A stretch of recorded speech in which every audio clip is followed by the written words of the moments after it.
Hello and welcome to yet another video. This is the 8th episode of the story in which Naruto accomplished the impossible. You cannot stop the flow of time. Its will only rotates in one direction. A mere human cannot change that path. This story is from Dorsey. Please support him, her. She is also a digital artist, so please visit her profile. Please like and subscribe to show your support. Let's get the show started. Naruto let out a long and weary sigh. His eyes were locked onto the ink-black sky, spotted with an uncountable amount of stars, from behind the window of his room. His thoughts wandered around the events of the day. So many things had happened, and they had only increased the weight of the burden on his shoulders. The Kage would soon meet. Orochimaru, Danzo, I forgot about Danzo. Kurama didn't answer, but he still felt the fox's silent nod in agreement. Root, Saida, we must stop him somehow. He is an unknown factor. Aside from his responsibility for Uchiha massacre and the existence of Root, we know nothing about his activity. We don't know how his actions were influencing the future. The old Warhawk always stayed in and acted from the shadows without real confrontation. If we interfere with him now, we won't know the consequences. Naruto narrowed his eyes. What Minato had told us before, about someone trying to debilitate him from the inside, that someone is Danzo. And I've got a feeling that he was behind that mess back at the Kusa borders with Kitsuchi. Oh, it seems you have finally started to use your brain.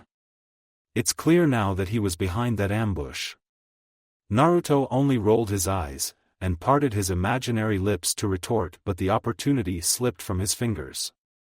He sees you as a possible treat. You can hate him for what he has done, but he has always acted for the sake of Konoha. If it wasn't for him, the Sandaime wouldn't have made that step with the Uchiha and the coup would have been successful. But I doubt he will confront you in public after the failure in Kusa. Maybe he will send an assassin for your head.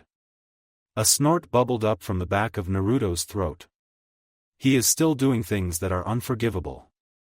And how can you be so casual about my and your possible death? Just watch your back extra cautiously. Great.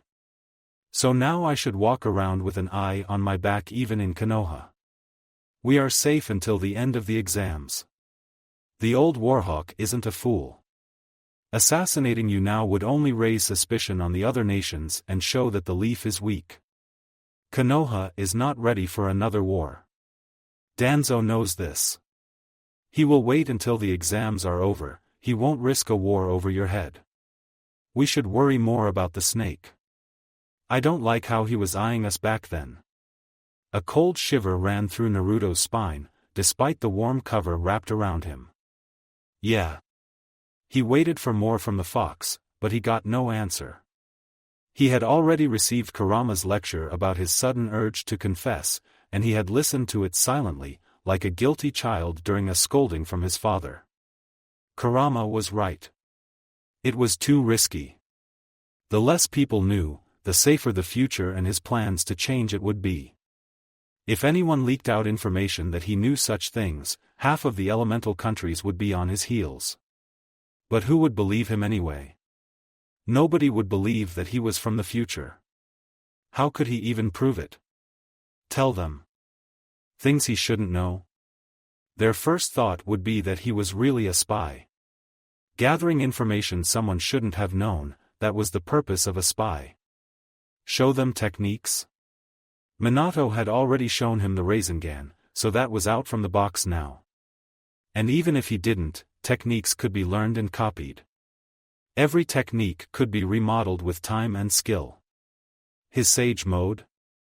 To be able to use nature's energy is one of the rarest things, but not real evidence. Or show them Kurama's chakra and his seal. Kinkaku and Ginkaku were the finest examples showing that there were ways to obtain a Bijuu's power other than becoming the Jinchuriki of its original form. What could he show to them to make them believe, instead of just locking him up in an asylum or in a dark cell immediately? But he didn't want to lie to them. He didn't want to deceive them. Maybe it would be better. Just tell them everything and let everything go its way and see what happens.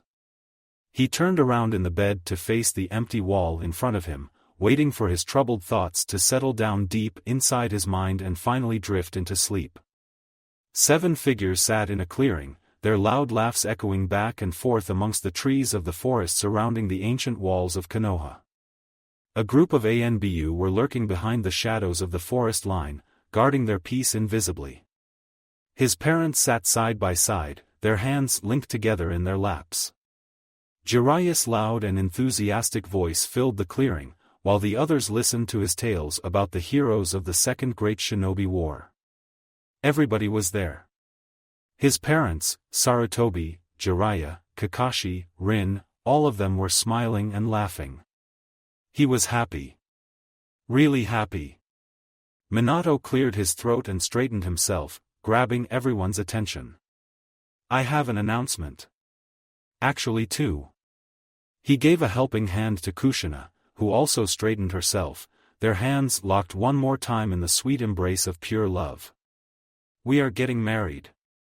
Furthermore, I'm going to be a father. Can you believe it? I'm going to be a father. The cheerfulness expanded into overwhelming joy, while Naruto's heart almost exploded from his chest. Congratulations flew from every side, while he only stared at his parents, still sitting on the ground with a soft smile on his face. Tears of pure happiness stinged the corners of his eyes, and a lump filled the back of his throat. His parents crouched down in front of him, bringing themselves to eye level. Toraku. I want you to be the best big brother to our baby. I want you to guard him, as you promised. I trust you. I trust you with my life, and with the lives of my family. The tears of joy became the tears of guilt, tearing him apart from the inside once again. Kushina embraced him into a hug, her warm voice filled with love as she whispered softly into his ears, and his guilt exploded.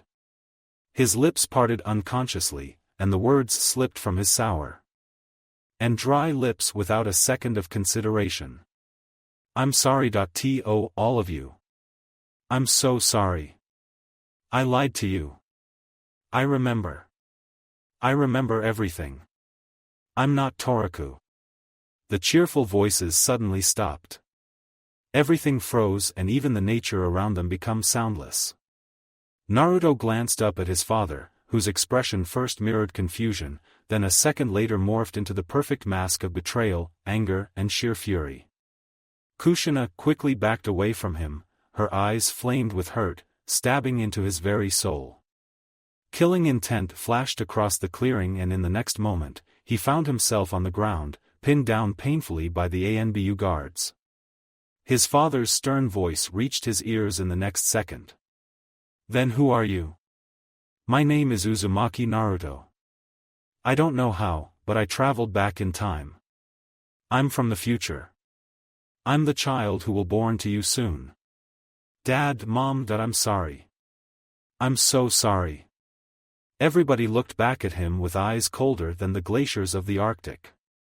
The love and care had long disappeared, and were replaced by the same look he had received during his childhood. The same pointed and cold stares. The same hatred, disgust, and loathing shined in their eyes. His heart cracked, together with his soul. You are insane, take him to prison. I don't want to see him again. Naruto started to struggle, trying to get rid of the Anbu on his back, but his muscles became numb when he felt 2 fingers on the side of his neck, immediately closing his natural chakra flow. Wait. You have to believe me. You are in danger. All of you. Madara is going to kill you. Wait, damn it. His only answer was narrowed eyes from his father, while Jiraiya's voice echoed in the clearing. You are just insane. Who would believe you? You have to believe me. I'm not insane.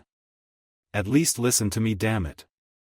Golden flames encompassed his body as he reached for Kurama's power in his desperate struggle, making the Anbu on his back leap away as soon as the golden chakra touched their skin. He moved to get to his father, but Minato had already turned his back and started to walk away with Kushina. The world around them suddenly slipped to the side. A figure in an orange mask appeared between his parents, their figures disappearing inside a whirling vortex. His heart pumped rapidly, and his head desperately snapped toward the remaining figures, only to see them disappear one by one, each of them to their destined death. He saw the Shinigami behind Sarutobi, he saw as Rin dropped to the ground with an enormous stab wound in her chest, he saw as Jiraiya slowly slumped over, his body pinned by black rods. Only Kakashi remained untouched in the middle of the clearing, slowly walking toward him, his right arm already shrouded by electric blue lightning chakra. Naruto held up his hands in the universal sign of surrender. "Sensei. Wait. We have to save them. We can save them." The small Kakashi didn't listen to him. He just shot forward, and in the next moment, lightning chakra cracked Naruto's ribs, tearing into his chest. He didn't feel pain, only betrayal and overwhelming panic, but it flared only for a second before his nerves calmed down. It's just a dream. It's just a stupid dream. Naruto let his head fall onto his torso as soon as a relieved sigh left his lips. "You are still weak." His head snapped up when he heard Madara's voice. Where a moment ago Kakashi had stood, now there were two crimson-red orbs. He saw nothing else, only the sinister eyes, but he knew who they belonged to perfectly. He stared squarely at the eyes, which were shining with a sinister crimson red. The three Tomo were slowly spinning and transforming into the form of the Manjikyu Sharingan, only to change a second later into its final stage, the purple Rinnegan. With the last bit of his power, he grabbed the hand still buried into his chest, the odd mixture of fury and determination rising inside him to an unbearable level. "I'm going to stop you. I don't care about your Manjikyu Sharingan, or the Rinnegan or the Jubi, I'm going to stop you Uchiha. This time I won't let them die." Madara only laughed unstoppingly, filling everything with his insanity as it echoed back and forth around him, while Naruto's body started to shake uncontrollably. "I promise I'm going to stop you." The shaking increased, the world tilted again, and the ground slipped away from under his feet. Naruto jerked up from his bed, still on the verge of dream and reality, gasping for air. The next thing he noted was that he was staring into identical blue eyes, shining with concern. "Dad." Minato's eyes widened for a second. It took Naruto a long moment to puzzle out what had happened, while his heavy breathing filled the air around them. His foggy brain slowly cleared, and his experienced eyes surveyed his environment. Orange walls, soft bed. He was in his room. The blonde distantly realized that he was gripping Minato's arms, his nails digging deep into his father's flesh, drawing blood and coloring Minato's light blue shirt. The adrenaline suddenly rushed out from his system and he slowly released his painful grip on his father's arm, careful to not make any more damage. Without the boost, his head swayed and otherworldly fatigue rushed through his body, despite the fact that he had just woken up from his disturbing sleep. Naruto slumped forward with a groan, his shirt, soaked by his salty sweat, stuck to his body, his blanket completely crumpled and twisted at his feet. He wasn't just exhausted. He felt dead. When he finally managed to catch his breath and his rapidly beating heart slowed down, he shook his head to ease away the last bits of his nightmare and clear his thoughts.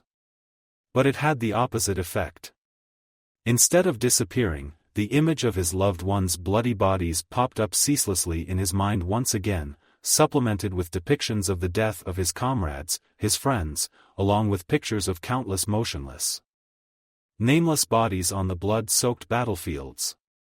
The almost unbearable weight of his responsibilities settled down on his shoulders, pushing and slumping his body further into his ruined bed. As soon as he felt the sudden lump in his throat and the sting in the back of his eyes, he instantly burrowed his face deep into his palms, shrouding his swaying emotions on his face from his father's concerned eyes. He didn't want him to see him like this. A muffled, almost silent sob escaped from behind his hands and he immediately felt gentle arms wrapping around his frame. His muscles tensed for a second from the unfamiliar contact, before he relaxed in the hug, his father's gentle whisper stroking his soul. It's all right. Let it out. Naruto violently shook his head in denial, his face still hidden in his hands. He tried to brace himself with the last strings of his pride, but it was a lost cause from the moment he felt Minato's arms around him. Another painful and muffled sob escaped from behind his lips, when a new pair of arms joined to his father's. Smaller and gentler hands stroked his back and Naruto unconsciously leaned into the warm touch of his mother. His walls cracked and the dam that had been restraining his emotions ever since the Fourth Shinobi War started to break into tiny pieces. Unstoppable and shameless tears started to flow freely from his eyes, gathering in the lines of his skin to flow down onto his lap. He cried soundlessly like a 10-year-old child for long minutes, aside from one or two muffled sobs which managed to escape behind his palms, until he felt a gentle touch on two special points at the back of his neck. He didn't struggle, only nodded softly, accepting the offered help from his father to flee from his misery. A small spike of warm chakra ran through his system from the two pressure points, and his body relaxed and almost immediately drifted into a dreamless sleep. Minato gently placed him down on the bed, while Kushina grabbed a clean blanket. When they were finished, they stood in the door without a word, watching the now peacefully breathing teenager. His eyelids were still shining wet, but his relaxed expression calmed their aching hearts. A cheeky smile appeared on Kushina's face, followed by a small giggle, smoothing the heavy mood instantly. "He called you Dad." Minato responded with a small, soft smile, while his eyes wandered back once more to his brother's peaceful form. He studied his face for a long silent minute, his eyes lingering on the small traces of childhood still hovering on his features, but he already could see the sharper jawline and hints of a soon-to-be fine man. "Sometimes I forget that although he is a fine shinobi, he has also just left his childhood behind. We don't even know how old he is, Kushina. He looks around 18, but he could be much younger. I don't know really. Sometimes he acts like a 10-year-old child, and then in the next minute he spreads wisdom like an ancient old sage. But it was strange. I've never heard or seen him like this before. Let him sleep. You can discuss it tomorrow. It's damn late and I'm sleepy." They settled down inside their warm bed, but for the rest of the night, the Yondaime Hokage couldn't find any more rest. His brother's pained and desperate yells echoed inside his head, as did his mumbling from before Kushina stepped into the room. His mumbles about the Manjikyu Sharingan. A memory floated inside his mind from their previous talk in the office. Toraku had wanted to talk to him. He had desperately wanted to tell him something. Confess something. Damn all his luck and all his secretaries for their bad timing. He could start to feel suspicious again, he could run to Inoichi demanding an immediate checkup. But he dismissed the idea. Even if he remembered something, the happiness and love in Toraku's eyes when he looked at them were still genuine. And the faint shadows of sorrow and guilt behind those azure pools were also genuine. They didn't appear long enough to be recognizable to anyone, but if Minato was really looking for it, he could see it. They were real. Those kind of emotions could not be manipulated. The yellow flash let out a long sigh and folded his arms tighter around Kushina. First he would try to solve this jigsaw by himself, before he shook the fragile base of their trust again. It had been a week since Naruto had woken up in the middle of the night from his nightmare. For that long week Minato tried to speak with him, even corner him, but he refused to talk about it. He had been desperately trying to avoid the subject for as long as it possible. Naruto was frustrated, and it only became worse and worse as the days passed. Nothing went as he planned, despite his determination growing after that dream, and him finally resigning to the fact that he was never going to reveal his identity. Everything had gone wrong. A clone had been searching continuously for Obito and Madara, hidden deep in the woods behind barriers, far from the walls of Konoha. But success eluded him. He found every damn shinobi of the elemental countries except for the two he was desperately looking for. And he also had to accept that a certain damn snake had also managed to sneak out of his reach. If he could at least find Orochimaru and one of his labs, but no. That serpent was not a fool. His presence disappeared at random times from random places. There was no pattern, not a sign, not anything that could lead Naruto to one of his hidden labs. But then again, it wasn't all that surprising, seeing as the snake had probably been acting in secret for a long period of time even back then, might even have been for decades without anyone noticing his hidden activities. But to hide from his senjutsu like this, he had to admit the snake bastard was good. He wasn't one of the Sannin for nothing. He let out an angry snort and shook his head in frustration. His legs moved automatically toward his destination on the thin path, to the Hokage mansion at the border of the village. He nodded in greeting toward the Anbu guard who was lurking behind the shadows of a bush, silently watching over their peace and safety. After a short chain of hand signs, he channeled some chakra into the small seal and the big mahogany door opened with an almost silent click. Muffled voices could be heard from the living room. After a second of consideration, he decided to grab something to eat from the kitchen before heading up to his room. Minato most likely had a visitor, and based on the chakra signature, it was Uchiha Fugaku. Naruto didn't want to meet with that man. He always looked at him like he was some kind of criminal. He grimaced at the thought.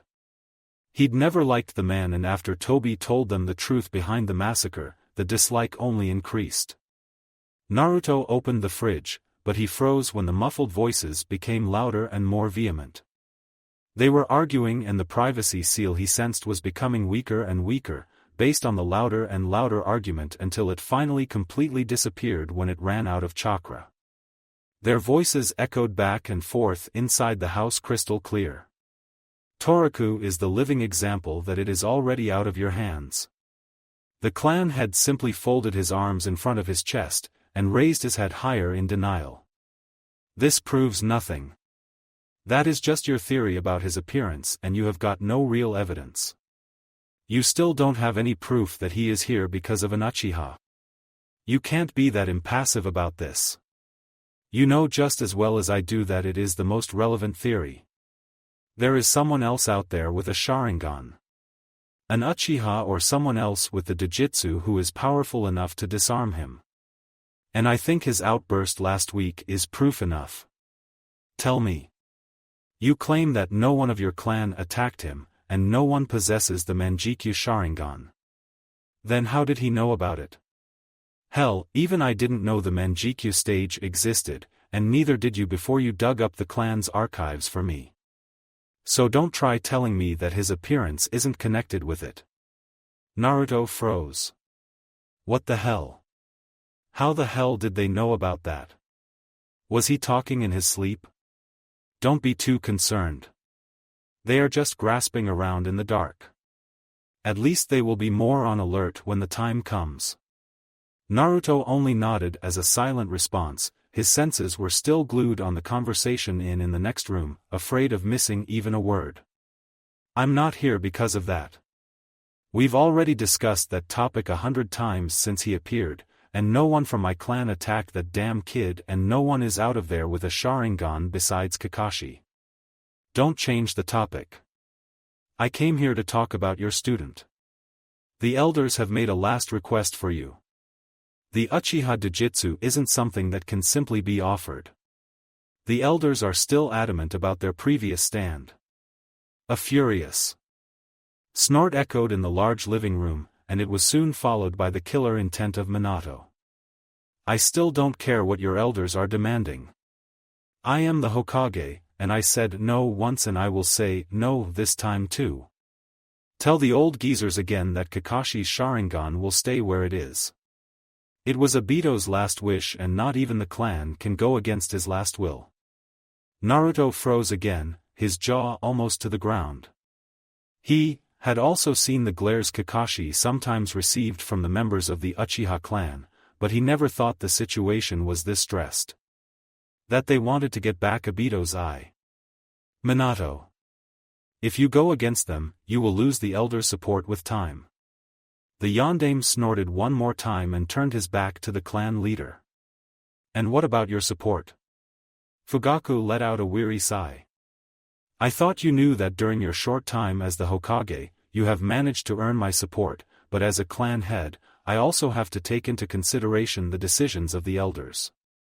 As a clan head, I have to be focused on the clan's interest and welfare beyond my personal opinions. But I must warn you. The clan is becoming more and more distant from Konoha. The new information stunned Naruto. It had already begun. The clan was already starting to loosen its bonds with the village. But more importantly, Fugaku had apparently been originally opposed to the coup, because of Minato. Then why? Why was it that in the end, he stepped up with the elders? It was my attack and his death. After your birth, the village did not trust in the Uchiha anymore.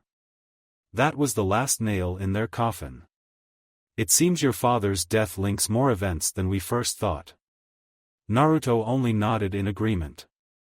That means if he could prevent that, maybe he could also interfere with the massacre directly.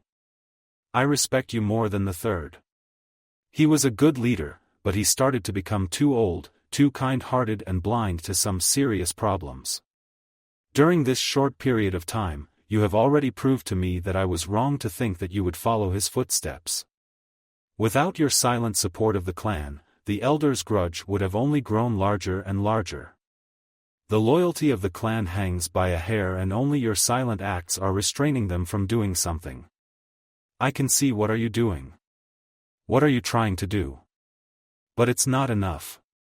The clan leader shook his head and continued. Currently I am the only one who stands against them and I have to admit my tolerance will also reach its end if things continue as they are. We are one of the founding clans, but it seems like the village sometimes forgets this. The Uchiha clan is becoming alienated, and not just by the village's shinobi, but also by the other citizens. They fear us like we were some kind of criminals and not the ones who are guarding their peace. Do you think that I like this situation? Where there is a village inside the village? Do you think I'm so blind that I can't see the problems between your clan and the others? That I don't realize the people are starting to fear you instead of honoring your name? That I haven't noticed some of you growing more and more arrogant because of it? Minato. The named man closed his mouth immediately when their eyes met for a second. And what he found in the dark eyes made the hair on the back of his neck stand up instantly. It was fear. Some of the elders are even whispering about a coup. They'll soon take the reins if nothing happens. Minato didn't respond for a long minute, allowing his thoughts to settle down. And when they finally did so, he let out a long sigh. How much time do you think we have before that happens? Fugaku didn't answer for another long moment, gathering and more likely waiting his own words before they finally echoed inside the small room. Years. A decade at most if nothing changes. Most of the clan aren't supporting the act. Yet. But with time. Who else knows about it? Nobody else. Just you. Not even the Sandame. Good. It must stay like that.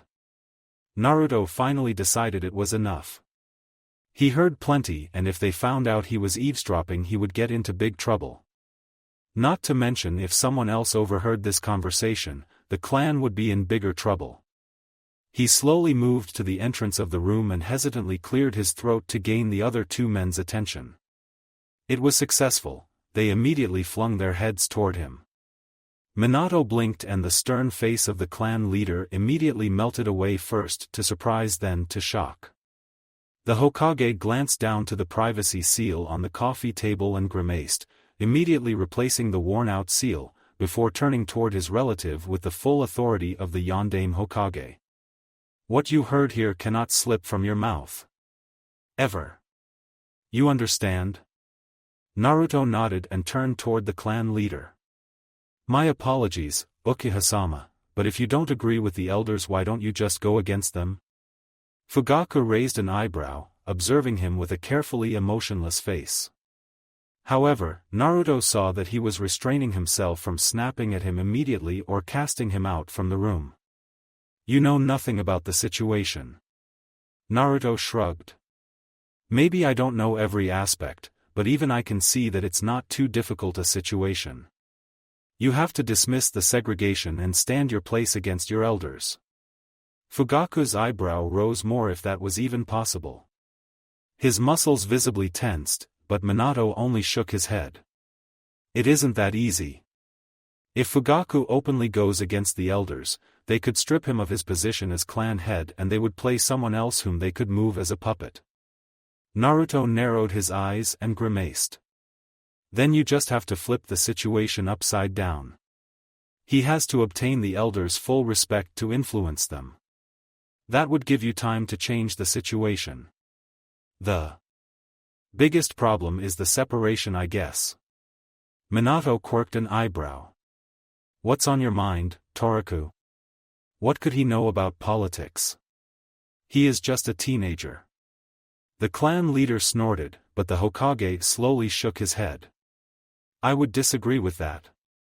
He is good at affecting people to go into a better direction. And he is often able to see aspects that have been overlooked. Naruto unconsciously straightened himself after his father's praise. Well, you know. If maybe. Naruto trailed off, people respect power, and this is definitely more true for the most powerful clan in Konoha. His thoughts drifted back to stuck-up and almighty Uchiha Sasuke. He never showed any respect to him, at least not until he proved that he was at least equal to him. I mean, you two trust each other. Well, if I'm judging correctly. I mean, otherwise you wouldn't share this kind of information. The named men shared a quick glance and nodded.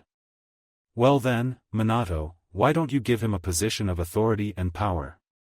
It would please the elders and he could act freely as a clan head. If he shows that he has your respect, they will settle down and you can work more calmly on the root of the problem. I know that walls can't just be bulldozed down, but if you let the people know more about the clan, it could be a good start. For example, becoming a police officer is a cool thing. Minato frowned and turned around, lost in his thoughts for a long silent minute, unaware of the other two men in the room eyeing him warily. They could also become greedy by this. There is a chance that they will ask for more power, and still try to go against Fugaku's will. This time, it was Fugaku who shook his head. The decoy could actually work. The boy is right. The elders respect power above everything else.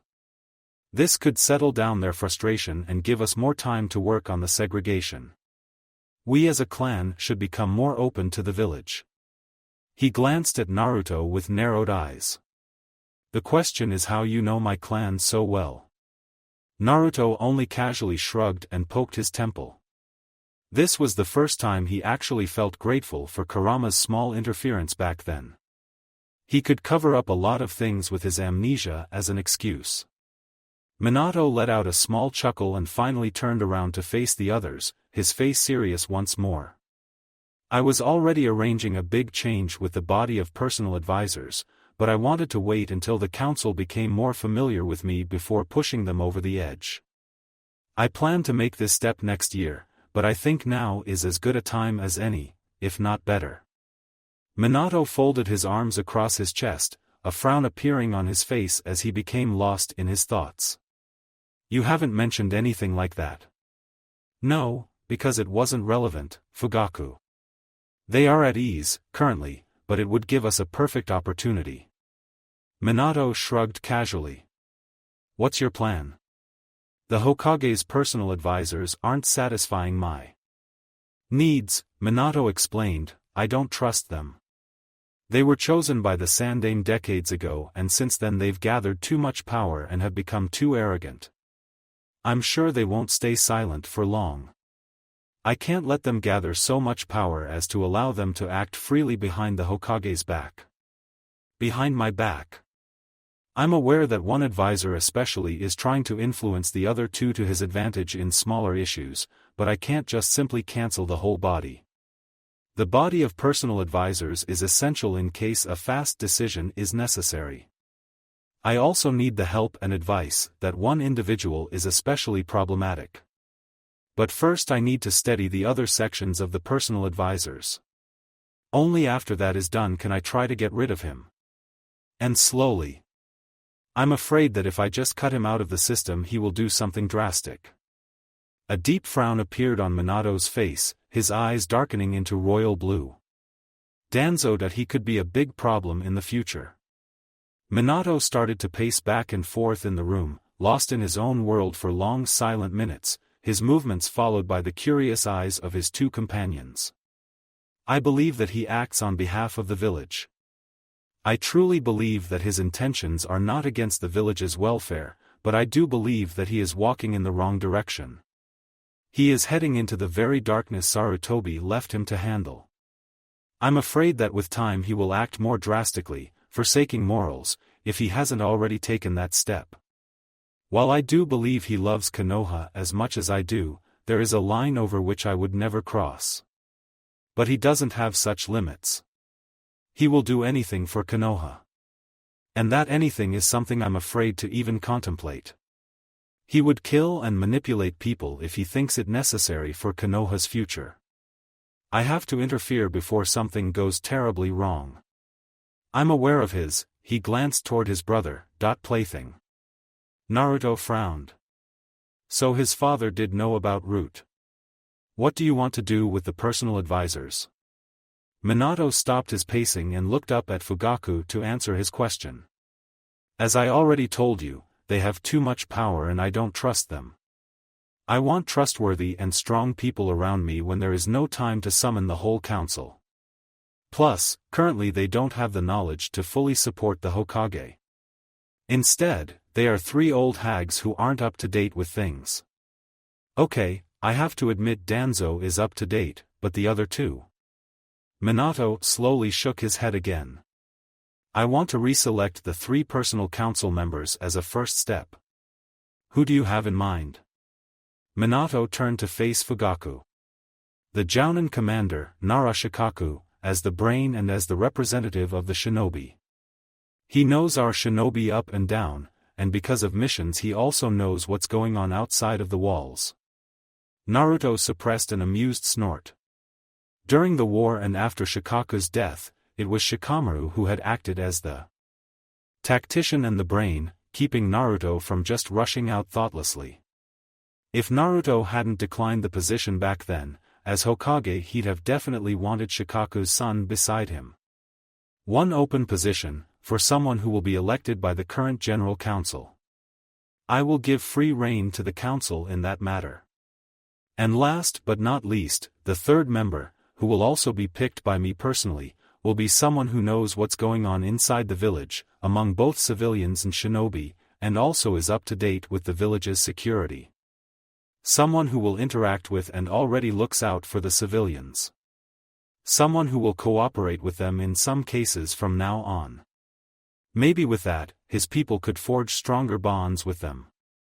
A small smile appeared on Minato's face as he observed the clan leader with an amused glint in his eyes, watching as realization slowly appeared on Fugaku's face, forcing the calm mask he always wore to crack as his features moved into the perfect example of disbelief. I don't know what to say. Minato sent a wide grin to his hesitant companion. Just accept. You are more than suitable to be one of my personal advisors. I earned your respect with time, you didn't just give it to me instantly like the others.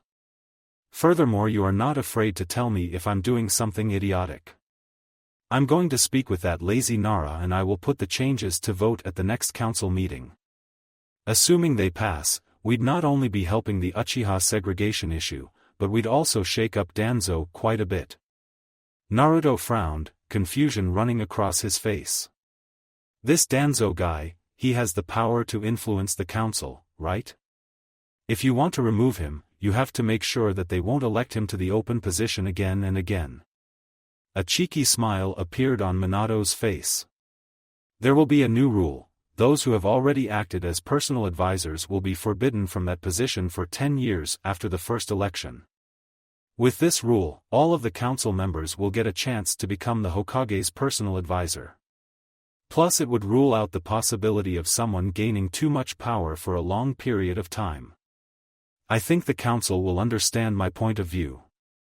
Naruto only hummed in response and scratched his cheek. Still, it's very likely that Danzo will be the third member, Minato shrugged, but I won't be too bothered if Danzo gets his seat back now. His presence would be troublesome, but if the other two advisors are hard to influence it won't be an issue. That is the current main problem. Hamura and Koharu are easy to influence and the three of them together could easily outrule my decisions. I don't have any doubts that with Fugaku and Shikaku at my side he will lose a major part of his power. Maybe it is a temporary solution until the next round, but it will always depends on the other parties of the council. I bet that the next personal advisor body will have Hyuga, Hayashi and the Inuzuka head in the line. They are both hard to influence and loyal to the Hokage and have the support of the other clans. If my intuition is correct, and most of the time it is, it won't matter who the third party is as long as the other two are loyal and trustworthy. With Danzo not in a position to drastically influence the decision-making process, I could sleep well at night for a long time. Our next step is to make the Konoha military police force open to any shinobi and not exclusive to Uchiha. We will let them join your side. Let them see and experience your daily life and intermingle with the clan members. It'll help. And with time, the walls that are now separating your clan from the rest of the village can fall. Fugaku made a wondering face, then in the end nodded, slightly lower with gratitude than was actually necessary. Minato sent a small smile toward the clan head before he turned to his brother, once again slipping into the authority of a Hokage. You already know, but I will repeat once more. Everything you heard now, or before, is a village secret. Under no condition are you to repeat any of this. If this information were to reach Danzo's ears, I don't even want to think about what he would do to prevent a future coup. I understand, Hokage-sama. I really appreciate your trust. Naruto made a small bow with his head, adding weight his words. Minato watched his brother figure's every small movement, every twitch of his muscles, every change in his eyes, but when he found no lie there, he nodded. Good. Fugaku, we will talk tomorrow. The named man made a small bow and left the house, leaving the two blondes alone. Minato's cerulean eyes observes his relative with an unreadable expression, until his features settled into a small smile. You know, with a little polishing around the edges, you would become great Hokage material. Naruto's heart skipped a beat and his eyes widened as he glanced up to his father. Seriously? Yeah.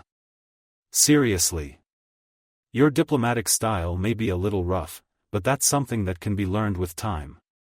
A little more manners and thoughtfulness and you'd be good to go.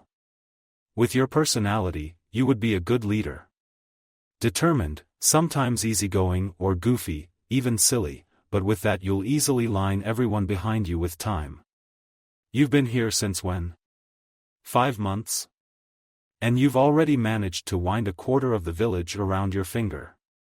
Minato grinned and continued. Sometimes you act like an idiot, but you can also be deathly serious and as wise as a sage when you have to be. You are unpredictable, which is also good in politics, and you have a tendency to throw a stone into still water. Your hero complex is just a bonus to the package. Even if it makes you reckless sometimes. You're not afraid to sacrifice your life for your loved ones, and this is something a real leader would do for the village. A beaming smile appeared on Minato's face, his hands still resting on Naruto's shoulders, who silently stared up at with disbelief. The edge of his ears flamed crimson red.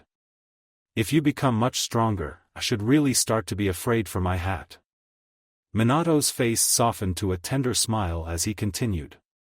I don't know where you come from, but the will of fire burns inside you, even brighter than it does in some of the native-born shinobi of Konoha. Naruto's whole body seemed to beam with pride. But he also felt a little bit of regret. He had declined the position to be the Rokudame. Maybe it was the wrong decision after all. Minato tightened his grip a little on his shoulder to get his attention and he immediately glanced up to his father's now concerned eyes. Look, I know you don't want to talk about what happened last week, but if you ever change your mind, I will be here. But I would really appreciate your trust. Naruto felt his body stiffen and he almost immediately averted his gaze. He licked his lips to ease away their dryness, and sent a wide grin in response. Thanks, but it was just a silly dream about me falling from the sky. Minato frowned. Even when the grin looked honest, even when his voice was cheerful, he could see the lie in his eyes. He could see that even when he concentrated with every nerve to look happy, his eyes didn't sparkle with the same cheerfulness. They were darkened, they were foggy. Clouded by guilt once again. Then it was gone. Minato let out a weary sigh and shook his head. Please, don't lie to me. Naruto flinched and his orbs drifted to the side in shame even though his father's voice was barely enough to call it a whisper. That was it. He really couldn't lie directly to his father's face. His voice was soft as he mumbled his sincere answer. You were dead, all of you were killed.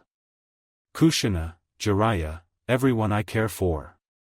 Minato frowned, watching his brother's eyes with his every nerve. Now they seemed sincere. The fourth let out another sigh. Is it connected with a Mangekyo Sharingan?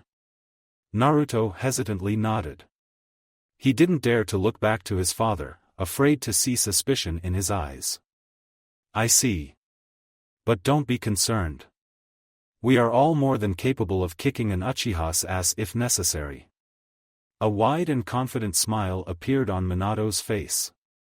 Naruto finally gathered enough courage and glanced up to his smiling father, but he could force only a shadow of a real smile on his own face. Yeah. But not if he has Kurama as backup. He added silently. Are you really sure about this? Naruto made a determined nod in his mindscape. I'm sure. It could damage him.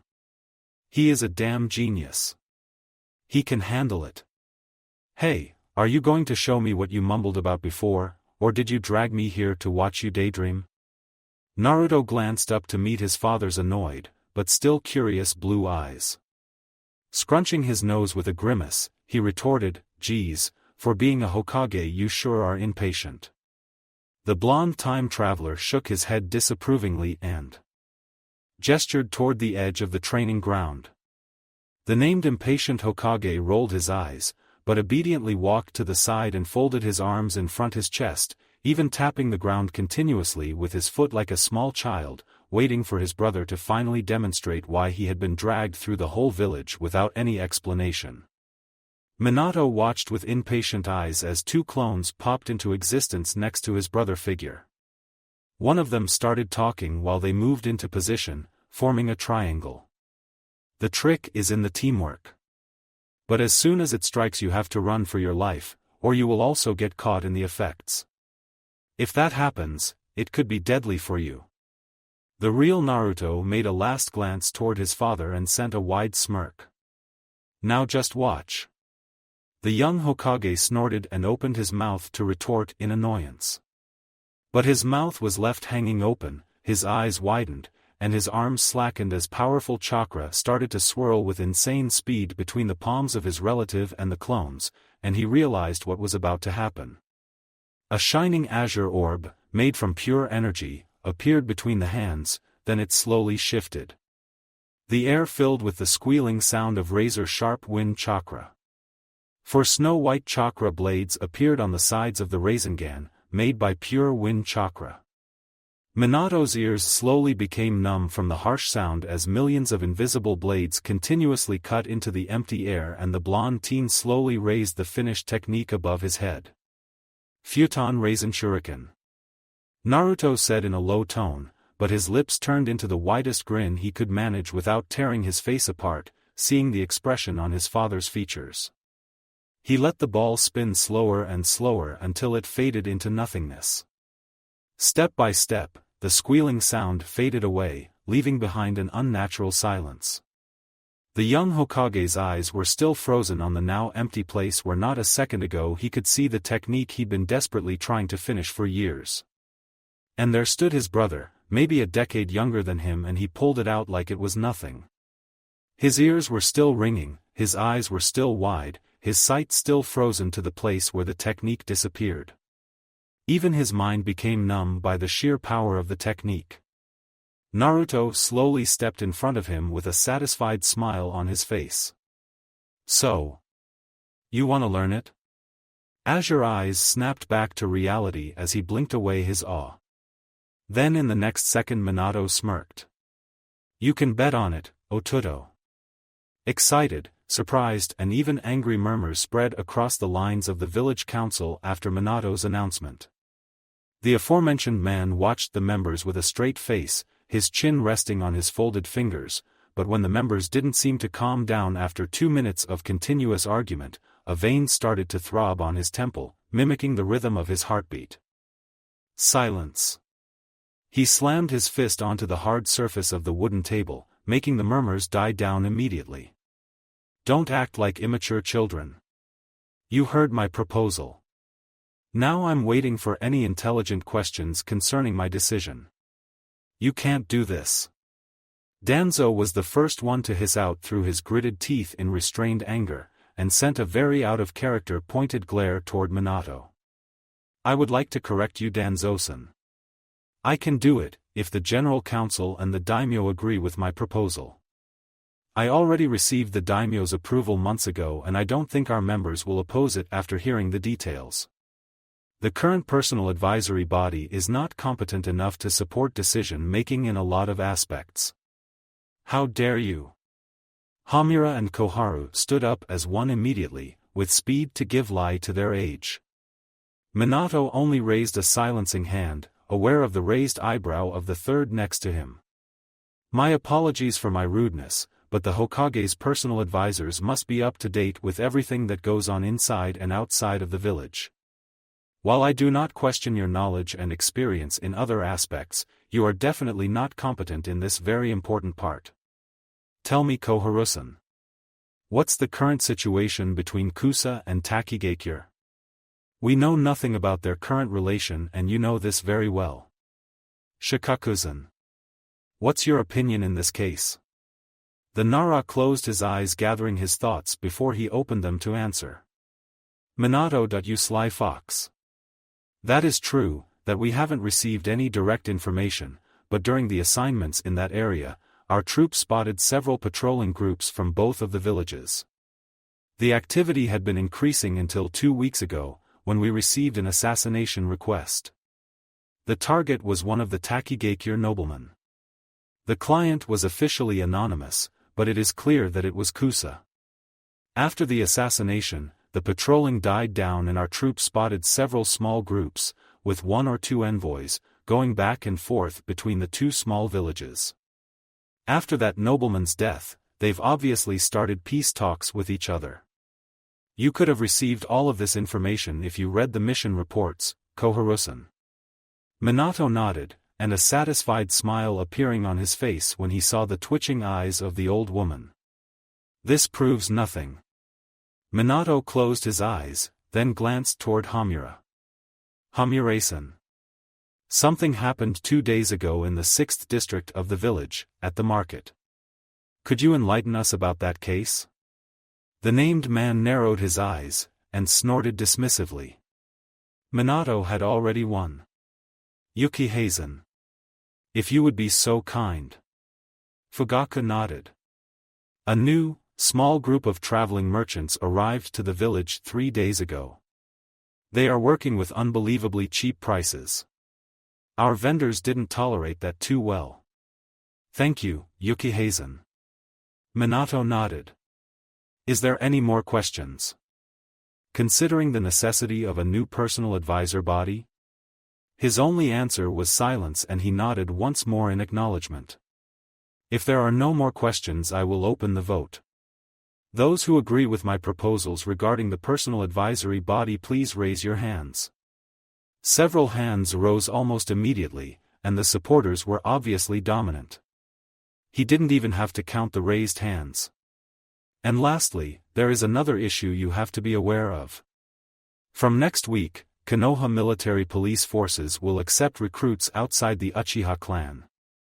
Minato looked over the council members one by one, waiting for any reaction or resistance, but none came. A wide grin spread across his face. Perfect. For the next council meeting, discuss who you are going to nominate as the third advisor.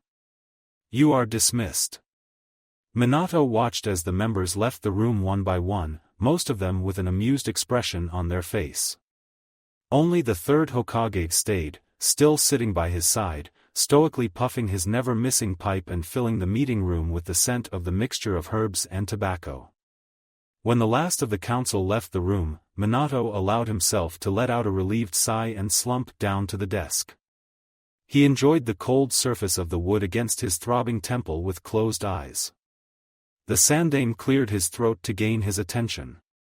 Just let me enjoy my victory for a little longer in silence. Please. Minato grunted. You made a dangerous step, Minato. You didn't just poke, you kicked the sleeping tiger in the face. The named blonde let out a long and weary sigh and straightened himself to rub his eyes. A dangerous, but necessary step. And you know that. He's got too much influence over Hamura and Koharu. Maybe you could ignore that for years, but I can't allude to senility like you. Sarutobi let out an amused snort. I'm not that old. Yet, you still turned a blind eye, just so you didn't have to see the problems. The third rubbed the bridge of his nose and let out a weary sigh. In the next second, the shadows around his wrinkles deepened, his back seemed to slump slightly under a sudden weight like he had suddenly become older by a decade during this 1 second. Maybe you think I let him act on his own and I turned my head, but letting him do so for this long was part of a long-term plan. While Danzo stays in the background he won't do anything drastic. But now, I really don't know what his next move will be. Minato snorted and folded his arms across his chest. You were gambling like Tsunade. I know what Danzo is doing behind the scenes, and I know you let him deal with the darkest missions. I understand why you left him and Rudenbu alone. But we are different. Maybe you are right. Maybe I became too old to deal with hindrances and maybe I believed that if I pretended a problem didn't exist it would simply disappear with time. The Shodaime and the Nidaime also warned me about this. Minato let out a small smile. Perhaps. But all of us have our weaknesses. I've got friends to turn to if I need help. So do you. You just sometimes forgot that and bore those burdens alone. Maybe. But I think I made at least one good decision, to give my hat to you, the third answered with a small smile on his face. They stayed in silence, enjoying each other's company in the empty meeting room. The third blew out some bluish smoke, watching as it danced through the air, swirling abstractly only to completely dissolve in the air a second later. Sarutobi eyed the young leader carefully, his old experienced eyes observing him with a little concern. Do you think it was a good idea to teach him the Rasengan? Not to mention to dismiss the surveillance? Minato rolled his head side to ease away the stiffness of his muscles and also hide his annoyance. He didn't answer, only shrugged. Silence fell over them for another long minute until the Yondaime opened his mouth to finally respond. Since he appeared, he's done nothing wrong. He is a good boy, Sarutobi. All of his actions have caused only benefit to this village and not harm. The Kazekage is grateful to us, he saved the life of his wife and the sanity of his son. The alliance between Konoha and Suna is stronger than it would have been without him.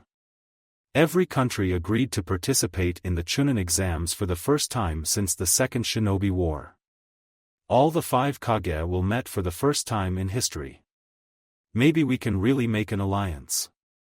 Or at least make the first step toward it. And I also got the final push to make the necessary steps to change the council and help out the Uchiha. Kakashi slowly starting to get out from his shell thanks to Toraku. Hell, I heard him snicker last week. And, he gave a powerful jutsu to me. Sarutobi didn't answer, his old eyes were still locked on his successor, who just continued without a pause. I'm not dense. I'm aware that he changed, but I truly believe that he means no harm to the village and my opinion won't change until he does something to contradict it. I know perfectly well when he is lying. A weary sigh left Minato's soft lips, then a caring smile spread across his face. He is a member of my family and he truly cares for this village. In fact, he cares for the whole Shinobi world. I also want peace between all of the nations, but compared to his determination and efforts, mine look like a child's plaything. A hand ran through his golden locks, easing away his increasing frustration. You can sleep well, Hiruzen. If we spot anything that points towards him being a threat, we will step in. But not before. I still know my responsibilities. You don't have to remind me about them. If I have to, I will kill my heart for this village. I would die for this village. But for now, I trust him. Hiruzen's eyes stabbed through Minato, looking into the very soul of the man in front him. And when he found what he was looking for, the third nodded in his satisfaction. The distant sounds of dripping water filled the black passages, while the faint light of the lamps painted abstract forms with the shadows on the floor. Otherworldly shadow creatures danced on the empty walls, and the only thing that broke their struggle was a lonely figure in black robes who silently slipped toward a giant wooden door like a snake.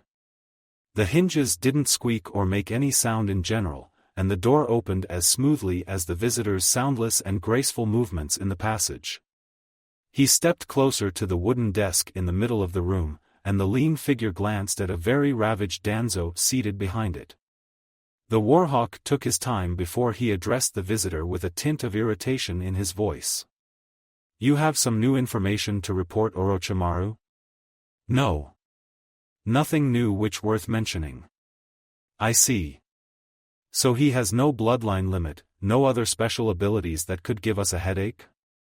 A shadow of a sinister smile flashed across on the pale face, but not for a long enough time to be recognizable. He has strong jutsus, an advanced understanding in Fuinjutsu and enhanced sensing abilities, but those are already listed in the previous reports. Nothing new that a bigger group of elites can't handle. Then why did you volunteer for this task? Any of my elite shinobi could do this reconnaissance. The Sannin didn't answer for a long silent minute, weighing his words carefully before he opened his mouth, revealing predatory sharp and pointed teeth behind his lips. Let's just say I got a small grudge against Minato-kun and some personal interests in Torakuken. Jiraiya watched from behind as his former sensei fixed his old and experienced eyes out through the window. The orbs darted across the people below his gaze, living their own, innocent lives, unaware of the hidden problems hovering above their heads continuously. The Sannin sipped from his tea, waiting for Sarutobi to finally face him and settle down in front of him. He didn't have to wait too long. I want you to be sincere. What's the situation with Torakuken? Did you find anything new that points toward him being a threat to this village? Although Sarutobi wasn't the leader of the village anymore, he still kept an eye on some cases.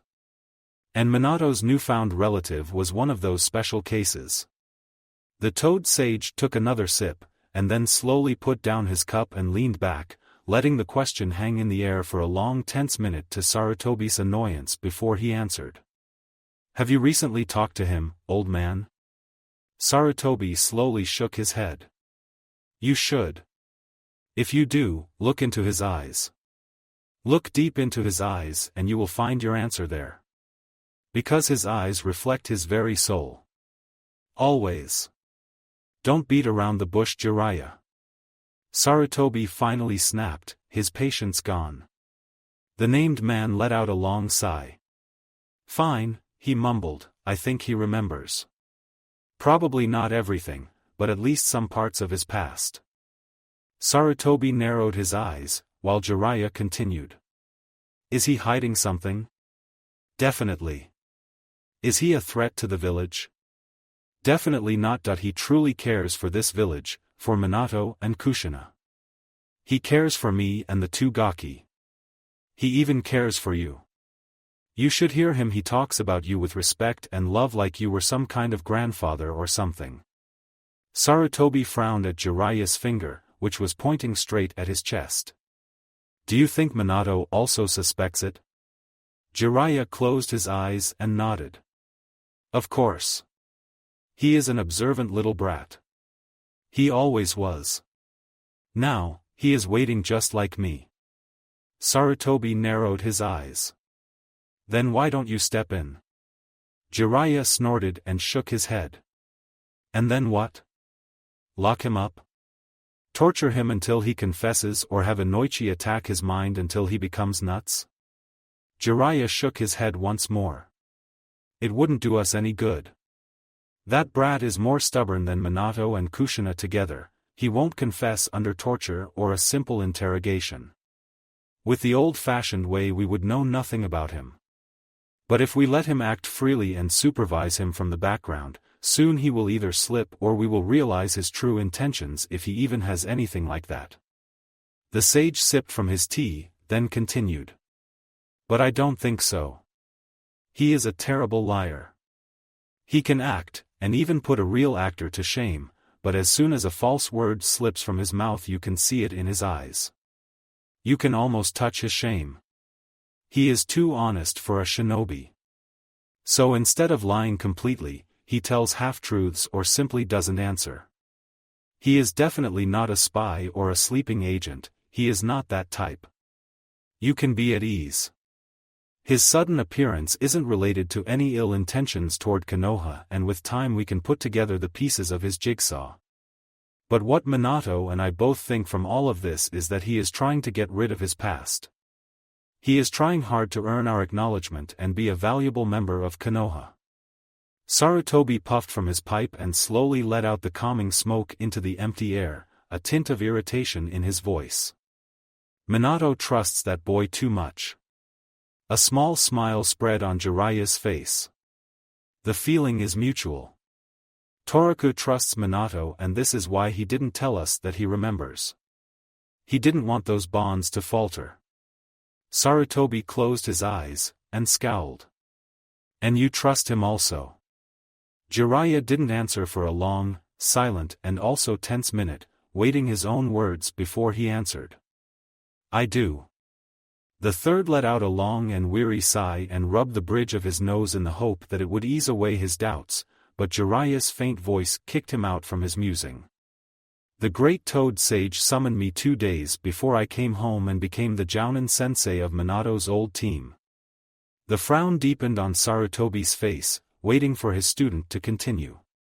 He told me that he saw a new vision. I think it's about Toraku.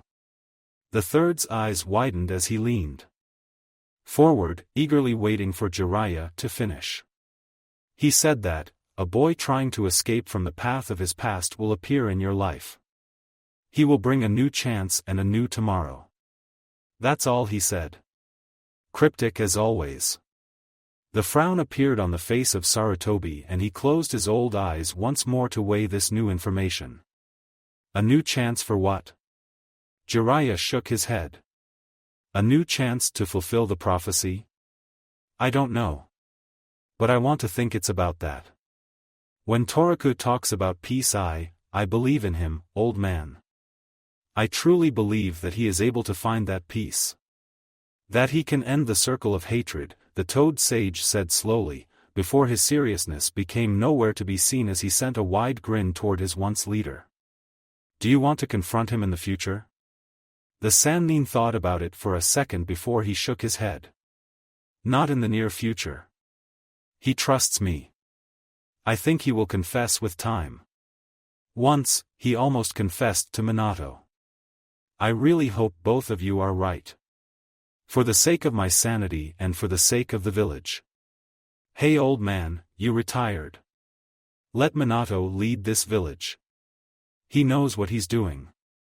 So do I. I'm not a stupid immature genin anymore.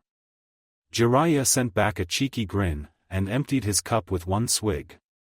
The Sannin grimaced like a child when the hot liquid burned down his throat, making the old leader to let out another long sigh and shake his head in a fatherly way, while his matured student tried to look as grown-up as he could as he choked and coughed. A loud scream echoed inside the Hokage mansion and Naruto was on his feet in the next moment, rushing toward its source with insane speed. Only his last bit of his logical mind restrained him from snatching up some of Kurama's chakra to boost up his speed. In the next second he kicked the door open to jump onto the attacker, only to find none, though his mind became frozen by the sight in front of him. He stared at his mother's lap, where her clothes were soaked with crimson liquid.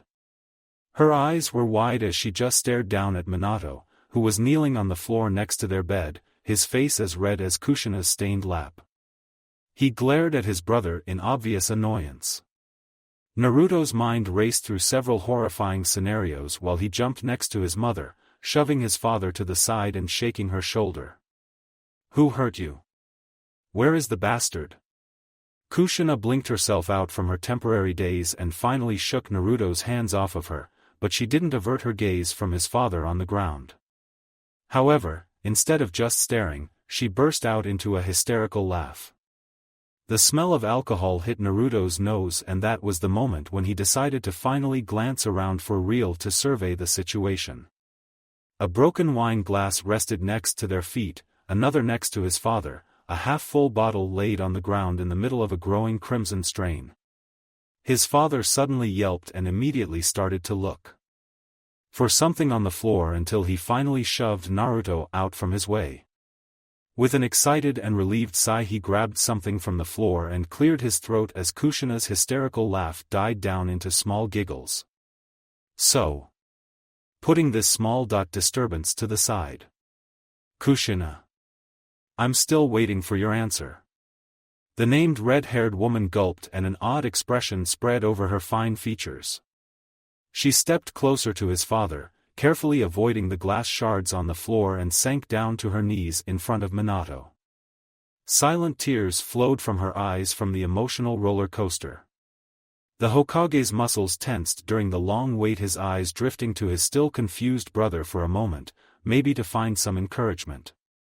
In the next moment, Kushina flung herself into his arms, continuously murmuring something into his father's ears between almost silent sobs. But Minato's expression told Naruto that he was in the middle of devastating joy and ecstasy. A wide smile spread across Naruto's face when he finally spotted the small silver ring in his father's fingers. Two small silver leaves were embracing a purple gem, steadying it in the middle of the jewelry, like parents would do for a child. The blonde teen immediately retreated from the room silently, with the widest smile on his face that he could manage. And suddenly all of his previous anxiety was gone. The future wasn't looking so dark anymore.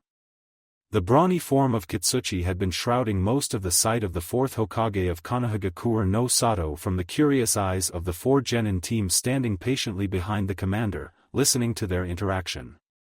One young teen fidgeted from foot to finally get a closer look at the feared village leader, but the only thing he could see behind their giant escort was a glimpse of the man. His form, face and body were obscured continuously by the enormous back. Every time the young ninja's brown eyes had a slight chance to finally have a look at the Hokage's face, Kitsuchi moved and the opening was immediately gone. After 10 minutes of constant trying he lost his patience and interest, and so instead left his eyes rest on their escort's back, unfocused. The guards hidden in the room were obviously stressed and tense from the amount of IWA shinobi in the middle of the Hokage tower. However, the calm and composed attitude of their Kage helped to lighten the mood, despite the many hateful glares he received from the foreign genin who were fortunate enough to stand at a position whose angle allowed them to actually see him. "I'm pleased to see this many applicants for the exam. I'm glad that Tsuchikage agreed to finally participate." A small, almost invisible smile appeared on the commander's mostly stern face. Minato clapped his hands, making some of the genins flinch by the sudden noise. "Okay, one of my jounin will show you your accommodations. A training ground is reserved for your teams, he will also show you which one. During your stay, you may move freely throughout the village, but I must warn you, fights outside the exam won't be tolerated." The commander and most of the genins nodded. Minato gestured to the corner and a figure stepped out from the shadows, greeting the teams from IWA with a small nod. Before they could leave the office, Kitsuchi stepped forward. Hokage-sama. With your permission, I would like to meet with Torakukan. Minato observed the well-built man in front of him for a long silent moment with an unreadable face, and in the end nodded. Permission of course granted. I won't forbid interaction with any shinobi from Konoha. Minato's eyes flashed with a dangerous glint before he continued. Of course, if there are any incidents, there will be consequences. The IWA shinobi nodded and left the room, silently following their guide. However, as soon as they stepped through the doorway of Minato's office, several shadows fell in line behind them, lurking behind dark corners, under bushes, or between the thick crown of emerald-green trees. ANBU guards walked in their shadows the entire way throughout Konoha. Most of the teams settled down surprisingly quickly, despite their unknown surroundings. When Kitsuchi finally had the mindset to leave the restless genin alone, he left the room to look for the person he was currently the most interested in. He wandered the streets casually, not sure where he was actually going. His experienced eyes, however, swept his surroundings and an invisible map of Konoha already started to form in his mind. The commander shook his head when one of his genin tripped over something. The one who had been trying to follow him unnoticed ever since he had stepped out from their accommodation. The commander let out a long sigh, then slowly turned around to face the corner of a house where a second ago the boy had peeked over. Come out, Shiko. The boy's shoulders slumped from being caught and slowly trekked toward his leader, his movement shadowed by their perfectly hidden ANBU guard. The commander watched the boy, who was in his early teens, nervously fidget from foot to foot. Why are you following me? His chocolate-brown eyes looked down to his feet in shame, shaded by his brown bangs, even though they were pointing straight toward the sky, defying gravity and every law of nature. I'm bored. His answer was so simple and sincere that Kitsuchi only shook his head once more and waved an inviting hand to the genin to just follow him. A little while later he finally spotted what he was looking for. For Shinobi, one of them with a bright blonde mop of hair and a pout on his face trailed after an older man with pure white hair as two more figures, a young man with gravity-defying silver hair and a girl with short, mousy brown locks, watched their argument from behind. They were heading to the outer part of the village, probably to the training grounds. They were quite far away, but he still could hear their loud argument. It was a fair bet. You lost. Just admit it, old man. Jiraiya snorted and folded his arms across his chest dismissively. I don't care. And I hereby close this argument. Plus we've got company. The Toad Sage pointed toward the IWA commander and his companion with his head, but Naruto didn't care. He had already sensed Kitsuchi minutes ago. He just continued to mumble about untrustworthy old geezers and perverts until they were faced with the giant form of the IWA commander and the young genin at his side. Each of them shared a quick restrained nod as a greeting, only Naruto grinned and beckoned enthusiastically. Hey Ajizan. How was your trip? Kitsuchi raised an eyebrow at the honorific, but in the end only shrugged. Eventless. I hope you brought your best genin with you, because we're giving them a long, tough run during the second phase. Naruto grinned at Shiko, who was observing him from head to toe suspiciously, not really caring that he was continuously leaking out a small amount of killer intent. You are one of the examiners? Yeah, thanks to the sissy in his abuse of power. Naruto mumbled with an irritated pout. The IWA commander frowned in his confusion, while the silver-haired jounin fought to restrain his chuckle.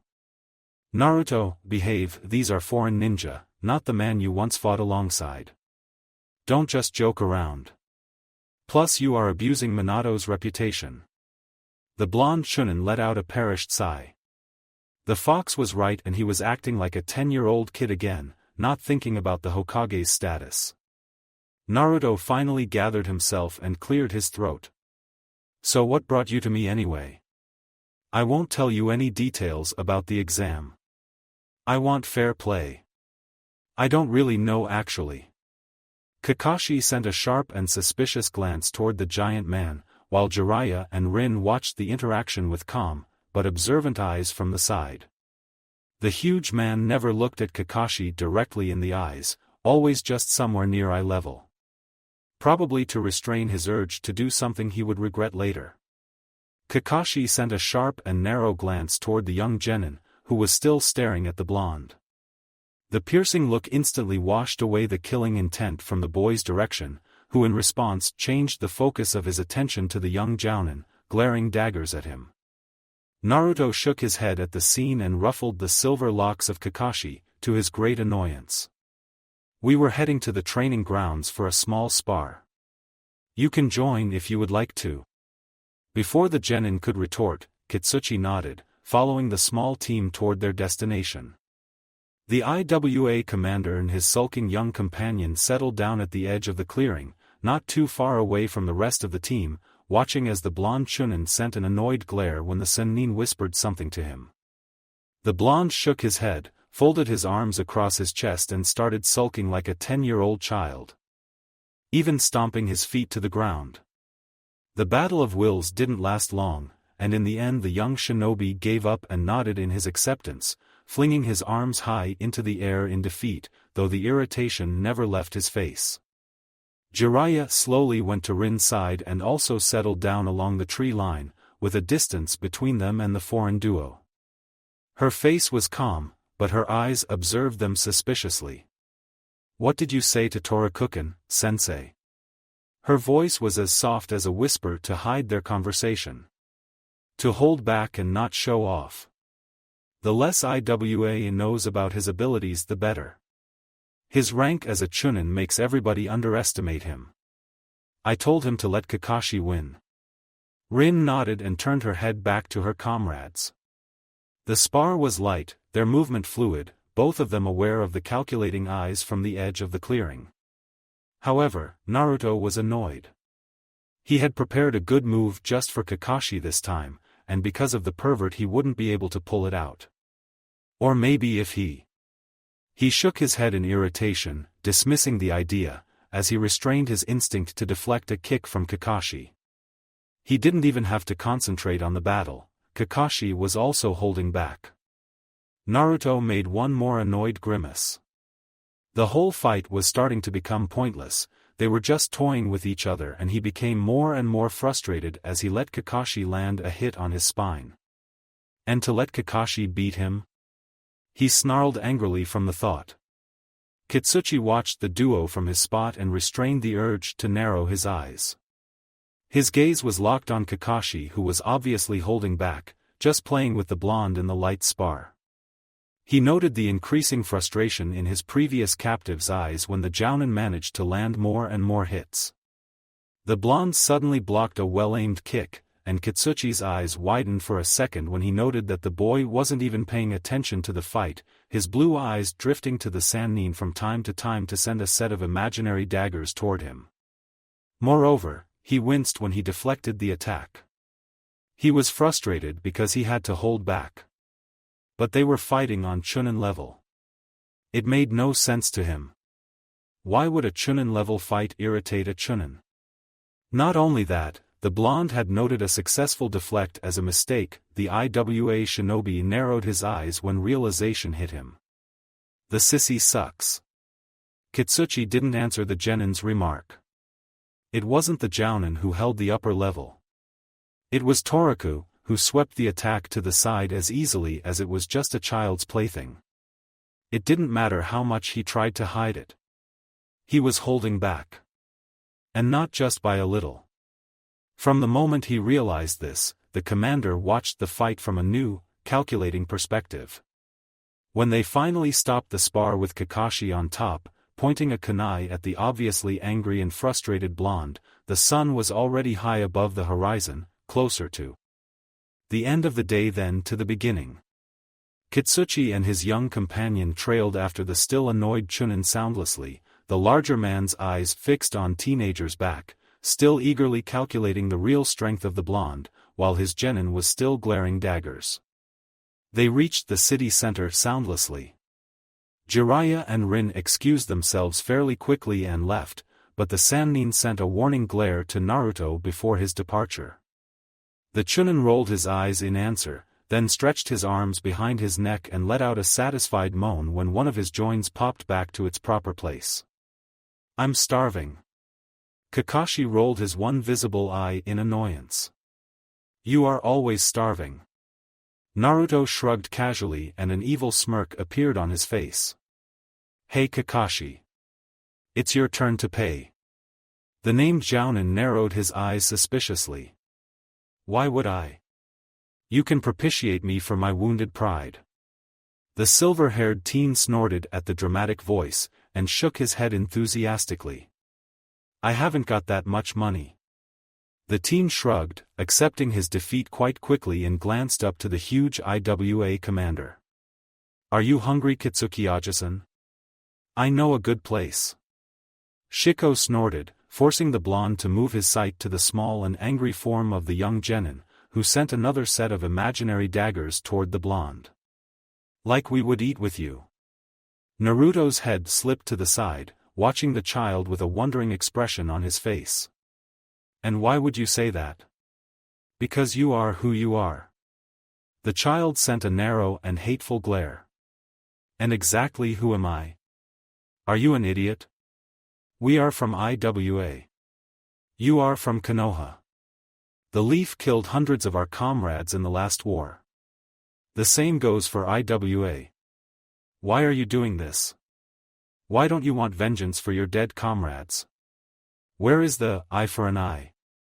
Why are you acting so friendly?" Naruto stayed silent, carefully observing the child in front of him. His eyes burned with hatred for everyone who carried the L-Leaf insignia. Finally he opened his mouth to answer. "An eye for an eye is the same as the spiral of death. An eye for an eye leaves the whole world blind. Do you want to become blind too? Don't you want to instead see the future?" the blonde Chunin said quietly, but his words were still strong even in its low tone. Then his seriousness was gone in the next second as he suddenly tapped the commander on his back in a friendly and casual way. "That's why I don't care that you are from IWA. And you shouldn't either. We are all the same. We are Shinobi." The genin's eyes widened, his mouth falling open in his shock. The stunned commander made an amused snort and a small, half-smile appeared on his face. "So be it. Lead the way, Torakuken."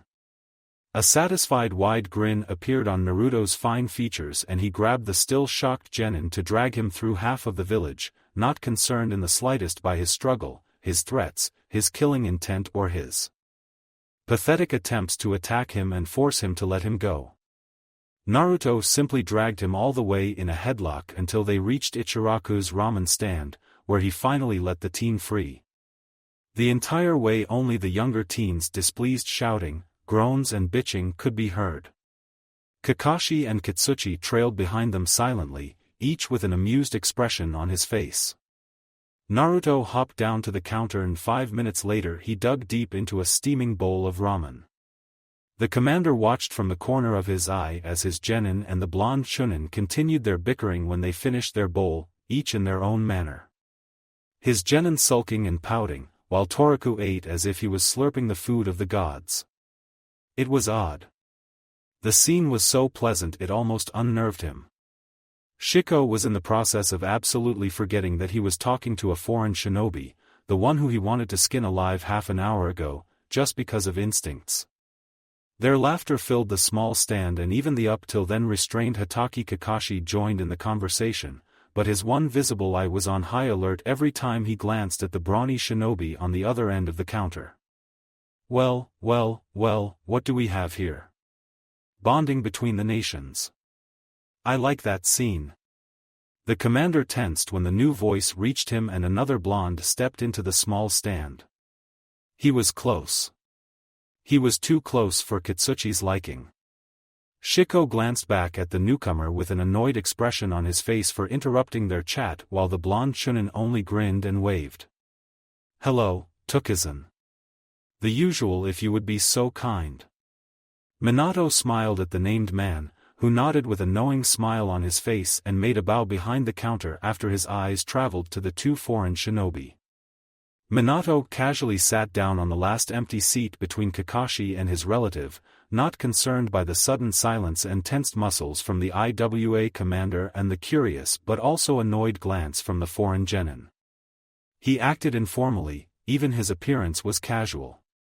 He had left his white coat back at the office, only his normal jounin attire was on his body. Kakashi wondered if his sudden appearance and his looks were intentional. It was more than likely. His sensei never did anything without a reason. As the Hokage's meal finally arrived and he started eating silently, the tension slowly died down and a light chat took over the previous heavy silence. Kakashi made a mental nod. His sensei was trying to ease the tension between the two nations. Before he could continue, a poke at his shoulder kicked him out from his musing. "Hey Kakashi. Don't you want a spar when we finish? I want a rematch for my broken pride." Naruto's voice was low and cocky, but Minato could still hear it, raising a confused eyebrow from the words. "Rematch?" Minato glanced back at Kakashi with a raised eyebrow, who nodded, but before his student could explain anything further and save an embarrassing unveil, the IWA genin answered to the Hokage's question. "He beat the sissy to the ground during their spar." "You beat Toriku?" "Finally Kakashikin, I'm so proud of you." Minato clapped his student on the back, who simply slammed his palm on his forehead, shaking it slowly. How on earth could his sensei be this dense sometimes? It was so rare when he did that, but when it happened, it was always at the worst time. "Sensei." The jounin groaned and slowly shook his head in disbelief once again, watching as his leader's smile faltered, when his eyes traveled toward the commander and the genin at his side. In the end he simply terminated the awkward moment with a casual shrug. Kitsuchi restrained a wide and satisfied grin. So he was right. The blonde is the stronger one and his defeat was only to deceive them. The blonde shunin's loud laugh filled the small place, kicking out everybody from his own musing, earning an annoyed and confused glare from the IWA genin. "What's so funny? You suck. If every chunin in Konoha is like you, then even I can kick your Hokage's butt." A sly but altogether cheeky smile spread across Minato's face as he leaned onto the counter to rest his chin in his palm and have a better viewpoint of his victim, eyeing the child from head to toe, unconcerned with the amused snort from his brother and his student, nor the widened eyes of the IWA commander. "Oh. You think so?" Minato asked with a sing-song voice, his free hand playing with his chopsticks, watching as the genin snorted, folded his arms in front of his chest and answered with a determined expression on his face. "Definitely. I can arrange a spar with the Hokage for you."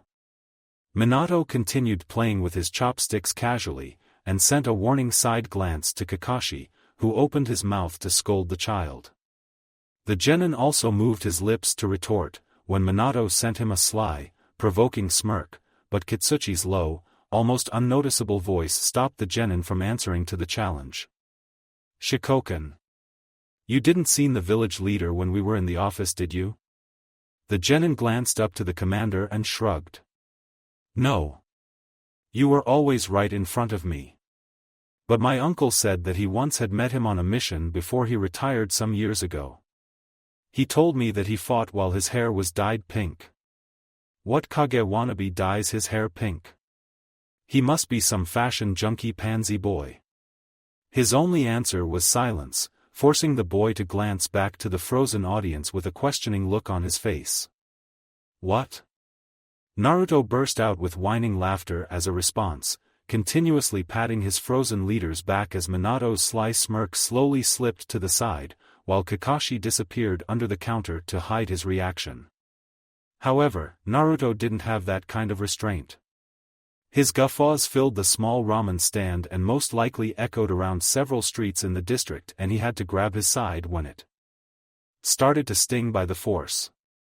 "Oh. He is a fashion junkie for sure. He finally managed to choke out between two barking laughs. Hey! Minato snorted and sent an angry and annoyed glare to his brother, who didn't look the least bit concerned about the yondame's narrowed eyes, defensively folded arms or the slowly increasing killing intent sent to his hysterical brother.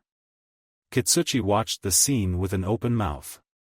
He struggled between fearing for his genin's life and being amused by the Hokage's obviously embarrassing situation. I was pranked by Kushina for crying out loud.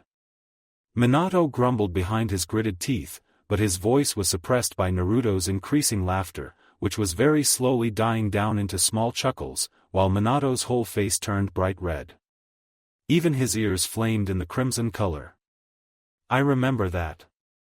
Kurama let out a loud snicker in his mindscape. She had sneaked inside his tent while he was sleeping. Hey, can you show it to me somehow? The fox slowly shook his head between two snickers, and Naruto made a disappointed mental pout. But he immediately brightened when an idea popped up in his head. We should repeat that. I want to see. If you try, you will die. Minato answered back with a stern and emotionless face and also sent a cold glare, but his brother only winked with a cheeky smile. His threatening and stern expression wasn't as effective as Minato originally intended with that massive blush on his face. The confused genin glanced back and forth between the shinobi in front of him, with a frown on his young face. However, before he could open his mouth to ask what the hell is going on, a man in Chunin attire stepped inside the ramen stand and made a bow, patiently waiting for Minato to pay attention to him. The older blonde finally gathered himself and looked over his shoulder to let out a long sigh at the sight of the gate guard. Yeah. The participants from Kiri have arrived at the gates, Minato-sama. The genin narrowed his eyes at the scene, observing it silently. Thank you. I'm coming. The Kage stretched his arms behind his neck, waiting for the familiar popping sound from his joints, then turned to his brother with narrowed eyes. I was serious. If you try it, you will be executed for treason. Even if you just think about it. The Chunin snorted, rolled his eyes, and turned away from his father with a pout on his face. Kitsuka-san, I'm sorry I have to go. The commander nodded with a slightly open mouth as a farewell, still somewhat shocked, watching as Minato winked at the still confused genin and walked out from the stand, his hands casually buried deep inside his pockets after he sent one last warning glare to his brother. It would still be worth a try, he is just bluffing. The commander turned his head toward the muttering blonde Chunin with disbelief on his face. He couldn't be serious, could he? Pranking the Hokage? Then he thought back to the last few minutes.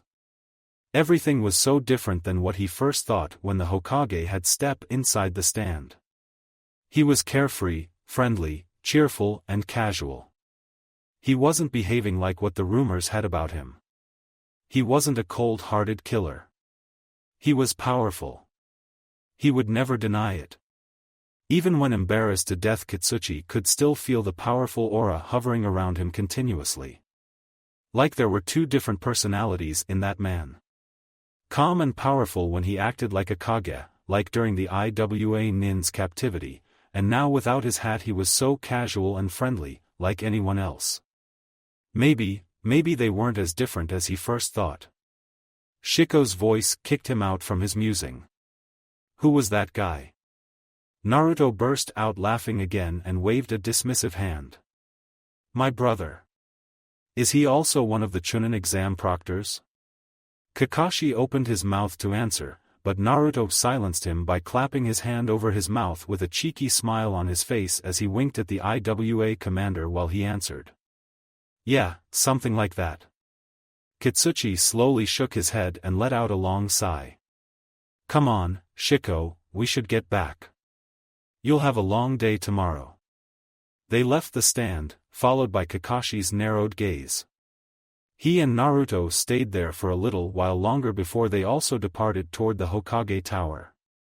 They didn't speak until they reached their destination, only walked side by side silently in the late afternoon's crowded streets.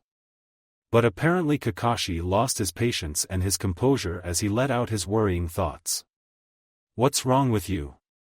Both of you were acting like nothing had happened. Like he didn't kidnap you, or try to kill us.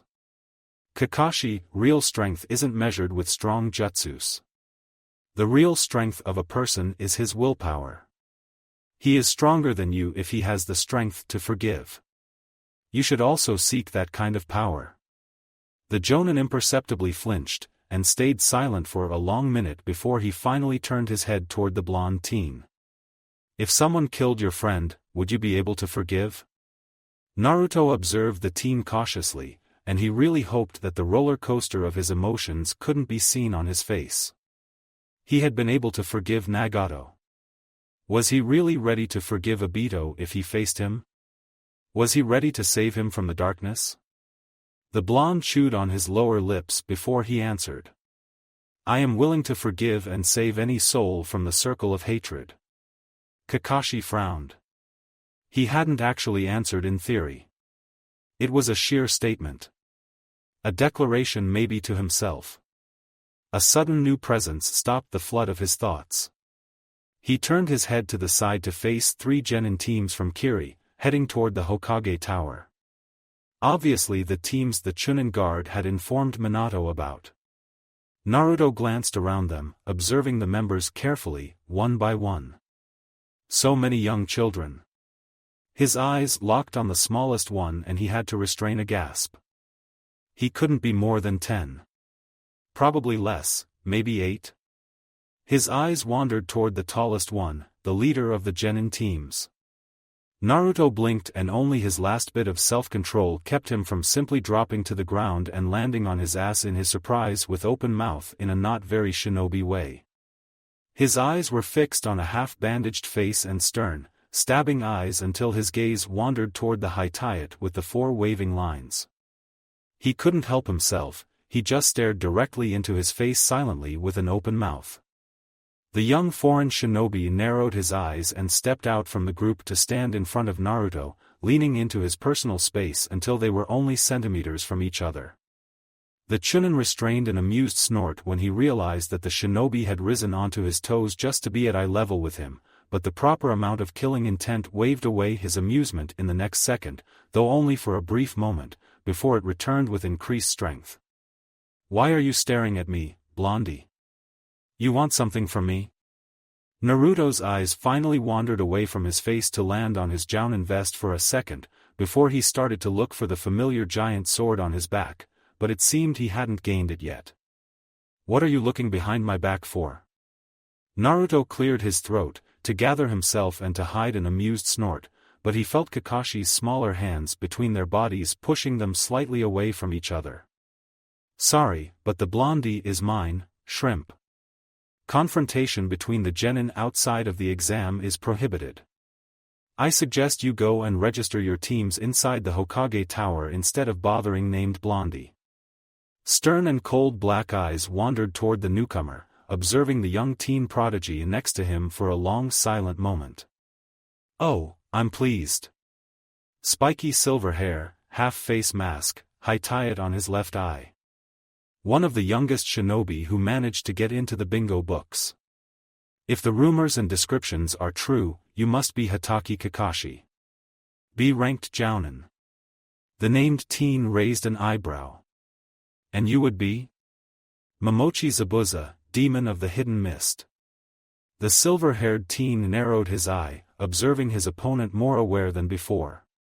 You were the last one who graduated by the old system. It was you who forced the Mizukage to reform it. I'm glad my reputation reaches this far. He leaned toward Kakashi, in the same way he had toward Naruto a minute before, but his movement froze midway when Naruto couldn't restrain himself anymore and burst out in a loud laugh. Anger rose inside Zabuza's chest, and he immediately turned toward the still almost girlishly giggling blonde teen. Do you think it's funny? Naruto only waved a hand, finally composing himself. No, of course not. I just got déjà vu. The blonde shrugged, waving a hand with a grin on his face, and left the more surprised than angry Kiri Jonin with Kakashi to head toward the top. Story of the Hokage Tower. Maybe this is going to be more fun than I thought. Naruto glanced around the crowded room from next to the wall where he'd been sitting since the first round of the Chunin selection exams had started. His eyes wandered toward the dark figure of Makoto behind the desk on the large podium. It was strange. Everything seemed so damn familiar. The previous hour triggered the memories of his own exam, the nostalgia and the almost continuous déjà vu overwhelmed every single one of his senses. He watched with foggy eyes when two instructors had distracted the genin teams and sent some of them to a wrong building, the bickering in the corridors between two boys from Leaf, and he had to restrain a loud snicker with a cough when a small girl with purple hair and a Leaf insignia hopped onto the table on the podium and challenged every single person inside the room with a loud roar. "Oh, Anko!"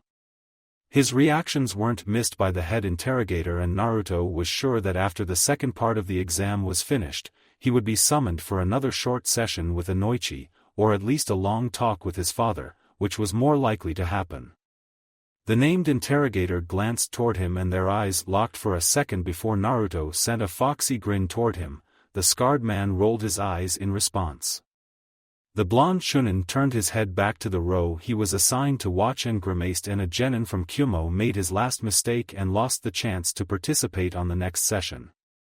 With perfect aim his hand shot forward, and in the next second a shuriken embedded itself into the hard surface of the table in front of the shocked genin. 6, 12 and 36 are out. The three genin left the room, sending hateful glances toward him, the tingling sensation of their killing intent finally dying down when they left the room after one last stabbing look. Naruto shook his head and let out a sigh, while his eyes moved back to the gap-toothed row. Every genin had gotten at least one mark on the sheet in the first 10 minutes, except one. The row on his clipboard for notes about the purple-haired loud-mouthed girl was still blank. Anko was damn good. He had to admit, Orochimaru did a good job with her training. His mind wandered back to the past. When they had found the exhausted girl on the edge of the once proud Leaf Village, they had thought she was dead. No one had known about her mission to follow Kabuto. After her recovery, she had jumped into the battles without hesitation. She fought like a wild tiger, vengeance burned her coils from within until the old Reaper had finally claimed her during one of the last battles. A frown appeared on his face when an old mystery pushed itself into his thoughts. Her cursed seal of heaven had simply disappeared from her neck without any trace of it ever having been there, but she hadn't been able to give any explanations for it. She had been unconscious for a long time. After they'd found Kabuto, and she never recovered any memories about what had happened. Maybe it wasn't his imagination. Orochimaru's chakra signature was really there. Naruto shook his head to clear his thoughts. None of that had happened yet. None of them were going to happen. It didn't matter now. He restrained a snort when he noticed a small puddle of water, slowly rippling down from one of the higher rows toward its destination on the floor. His eyes swept around, trailing the wet line back from the puddle until he found the source. A boy maybe around 14, long black hair and with a scuba mask? Naruto narrowed his eyes, when the puddle finally stopped under an almost identical-looking boy. His eyes traveled back and forth between the two figures, and when he noted the two similar iron claws on their hands, realization hit him like thunder. He masked his laugh with a cough when he noticed a giant spot on the cheek of one of them, and thanks to another Chunin's sharp eyes, the demon brothers left the room in the next minute after a well-aimed kunai stuck into the wood of the table. He winked at the young boy from IWA who he'd shared his ramen with yesterday, but he received only a snort and he immediately turned back to his paper. Naruto let out a sigh and continued his watch for opportunities to reduce the numbers. Naruto channeled more chakra into his legs and leaped high in the air to land gracefully on a thick branch deep inside the forest of death to get a better viewpoint. It was already the third day of the exam, and his barrier and trap seals had caught more teams than he expected. After all, he had made them to be on a level where the teams could spot them and even counter them if they were sneaky enough. His experienced eyes watched as a genin team from Kumo fought their battle to defend their scroll from a Leaf team, the one led by the very noisy Anko. Naruto grimaced as snakes shot forward from the child's arms to grab a foreign ninja and toss him to the ground. The scroll from his hand rolled out to disappear under a thick bush. Naruto suddenly stiffened when someone revealed himself from behind his back. His instincts kicked in and with speed that even Minato would appreciate he whirled around with a kunai already in his hand to face the newcomer. He felt as a cold sweat slowly ran down his spine when he found himself face to face with one of the Sannin who was currently grasping his wrist to stop the attack only millimeters from his face, which was occupied with a smug smile. "Jumpy, aren't we?" Naruto shook off the ice-cold hand, and took several steps backward to gain as much distance as he could manage on the branch without falling off as his thoughts raced with insane speed. He hadn't felt him. Again. That damn bastard had been able to sneak up on him again. No one was able to do that when he is on high alert, only Minato and his times Kakashi. Nobody else. Yet here he was. He'd been fooled again. He'd underestimated that bastard again. My, suddenly so silent. By the rumors, that's not like you Torakuken. Naruto narrowed his eyes, watching every movement of the Sannin carefully. I'm not in the mood to chit-chat. A half-smile spread across Orochimaru's face as he eyed his companion silently. In the next second he averted his gaze and glanced down to the battle at their feet. I just came to check up on my student. Naruto didn't move his eyes off of him, not even for a second to look down. She is doing well. The Kumo team has already lost, they just don't know it yet. At that moment, an explosion shook the lands at their feet and he couldn't restrain himself.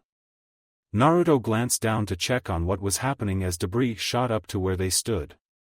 The trap Anko and her team had set up before the ambush finally triggered. After noting the scene below, he immediately glanced back to check on the snake, whose gaze was locked on him once again. The Sannin turned and very slowly approached him. Naruto hadn't moved, his muscles tensed to the breaking point as the pale man came closer and closer to pass beside him on the thick branch. But the snake stopped next to him to whisper into his ears. "You are a very interesting young man, Torakuken." His lean fingers slowly reached toward his cheek to trace one of his whisker marks, and to touch a small trail of blood that flowed from a scratch by the debris Naruto wasn't even aware of. However, when he felt the cold touch on his skin, he immediately moved and twisted out from his reach. A sly smile appeared on the snake's face, but in the next second it disappeared as he turned to Naruto casually, a curious expression on his face. The human body is a fascinating machine. The Sannin trailed off for a second, his face becoming thoughtful as he glanced up to the sky, then he glanced back to his companion. I'm interested in some of your equally fascinating abilities, Torakuken. Especially in your increased healing ability that you've hidden well until now. Not the one everybody knows about, the one you've awakened only recently. The one that can grow new tissues in mere seconds. Orochimaru pointed a finger toward his cheek and Naruto unconsciously raised his hand to ease away the cold feeling that was still lingering on his skin. The small cut was already gone. When the second round of the exams is over, I would like to ask for your cooperation in some of my research. Naruto felt as his eyes bulged out from his skull. He had thought the snake was going to attack him, try to knock him out to do whatever he was planning to do with him, but to ask him openly to cooperate? The blonde narrowed his eyes and measured up the Sannin suspiciously from head to toe. And why would I cooperate with you? Orochimaru shrugged casually. I found some really interesting things about you which could give you some answers about your lost past. Naruto folded his arms across his chest dismissively and narrowed his eyes. I'm not interested. A sly smile spread across Orochimaru's gaze, before he shrugged and turned around to walk away. It's a shame. Then maybe Minato-kun will be more concerned with why his brother has a 50% match with his beloved Kushina-chan's DNA. A sudden rush of adrenaline ran through Naruto's veins as he reached forward to grab and stop the Sannin. Wait! A low chuckle left Orochimaru as he slowly turned around and noted the worry in the azure blue eyes. Oh! It seems that this isn't a surprise to you. More likely it's worrying you. Naruto narrowed his eyes to slits and took a step backward to regain their previous distance. Well, it seems your lost memories aren't as lost as everybody thinks. Am I right, Torakukan? Another set of creepy chuckles bubbled out of Orochimaru at seeing the boy's telling wince. What do you want from me? Some blood and tissue samples for my research. That will be enough for a time. If you cooperate, your little secret will be safe with me. Wait for me after the second round. How do I know that you haven't already run to Jiraiya or to Minato? The snake answered with a sinister smile. You don't know. With this last statement the Sannin disappeared with a shunshin, leaving the still shocked teen alone with his disturbed thoughts and some slowly whirling leaves.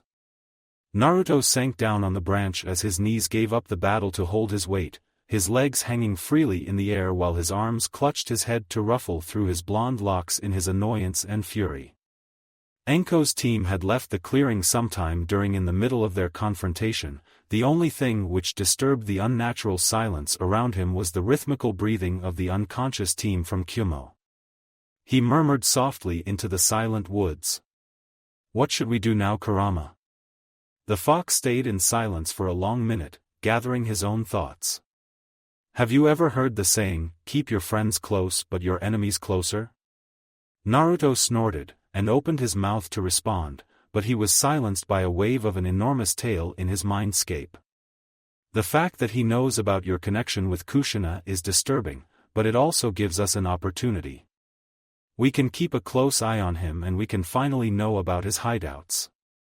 And don't talk aloud. Who knows who else can sneak up on us in this timeline?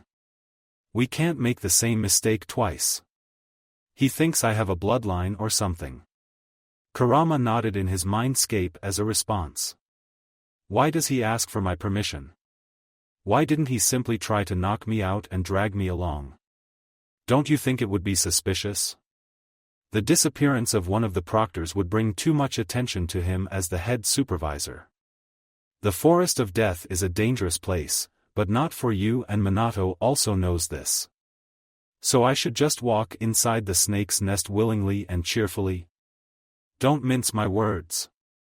Willingly, but prepared. We are strong. We can get rid of him easily, or at least mark his hideout. What if he tells them? Why would he? Currently he thinks he can benefit more if they don't know. Naruto let out a long and weary sigh, running his hand through his golden locks. His eyes wandered down to the unconscious Kumo team, when he heard a soft rustle behind the large bushes and the thick smell of a predator reached his nose. Another sigh left his lips, then he jumped down gracefully just in time to face with the giant tiger at the edge of the thick woods who currently preparing to get an easy meal. Azure eyes snapped to the Cid when the pale-faced exam supervisor turned his head and he felt the stabbing glance on his body. Orochimaru sent a sinister smirk down to Naruto from the balcony, who let out a low growl from the back of his throat and instead focused his sight on the genins who stood next to him, waiting impatiently for Minato to finally appear and close the second round of the exams. He glanced up to the giant statue showing a hand sign. Sweet nostalgia rushed through him one more time and finally distracted him from his thoughts about Orochimaru's blackmail. His eyes lingered on the teams. So many children made it, just like back then. 7 genin teams stood straight and proud in the middle of the battle ring, unaware of the preliminary round that was surely to come. Their numbers were just too high, the final battles would last too long. Just like before. 2 squads managed to finish the second stage from Konoha and 1 each from Iwa, Suna, Kiri, and Kumo. Only 1 team managed to pass the second stage from the smaller countries, the squad from Takigakure. Naruto rested his eyes on a very small child from that team, maybe not more than 10. The girl suddenly turned around, she probably felt his curious gaze on her side. She looked so familiar. She even felt familiar. Shoulder-length mint green hair framed her chubby and childish face, big orange eyes narrowed suspiciously when he sent a wide grin after being caught. She rolled her childish eyes in response and turned back her to previous observation. She is the container of Komiai. The seven-tailed beast. Naruto winced. She looks so young. She just looks premature. She's always looked like a teen even when she was over 20. He felt a tug at his clothes, forcing him out from his musing to glance down. A weary-looking Shiko looked up at him with obvious annoyance from behind the dirt and scratches on his face. When will your Hokage arrive? It's irritating. I want to finally see him. Now. Naruto rolled his eyes when he heard Minato's cocky voice behind his back and turned around to face his father, who had appeared just in time at his permanent seal to hear the genin's question.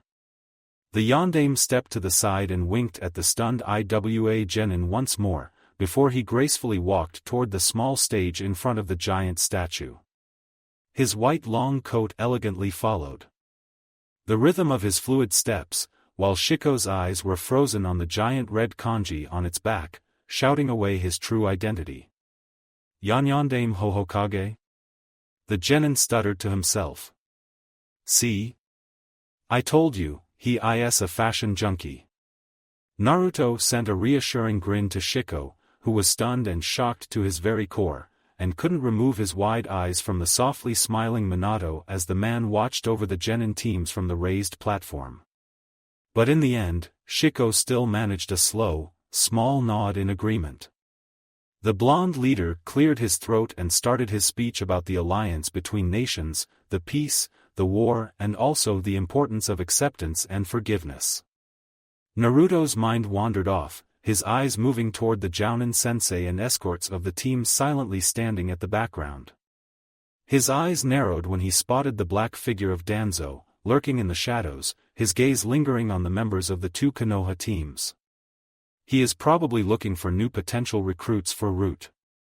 Naruto made a mental nod, but he had to stop any further thoughts as shocked and angry murmurs ran through the genin. A wide, nostalgic grin spread across Naruto's face. Oh yeah. The same reaction as ours when we were told about the preliminaries. When the murmuring finally died down and the mood settled into a determined waiting, none of the genin volunteered to leave the exams. The fights will start after a 10-minute break. Let me remind you one more time. I don't want any unnecessary and pointless deaths. All of us have suffered enough loss in the war. During the matches you must either knock your opponent out or he must forfeit. If you kill your opponent you will be disqualified. Think of it as a mission you could be appointed when you become a chunin. Assassination is the rarest kind of mission your village will give you. After Minato's announcement the crowd slowly started to move up to the wide balcony and he felt another tug. Naruto let out a sigh before he looked down at the angry Shiko. Why didn't you tell me who he was? I made a complete idiot of myself. Naruto sent back a cocky smile. It was just too hilarious to watch. Don't be afraid. He doesn't bite. The cocky smile morphed into a smirk, mostly, the genin grimaced, and they moved together up the stairs. Hey Shiko, if you pass the preliminaries I'll pay for your ramen later.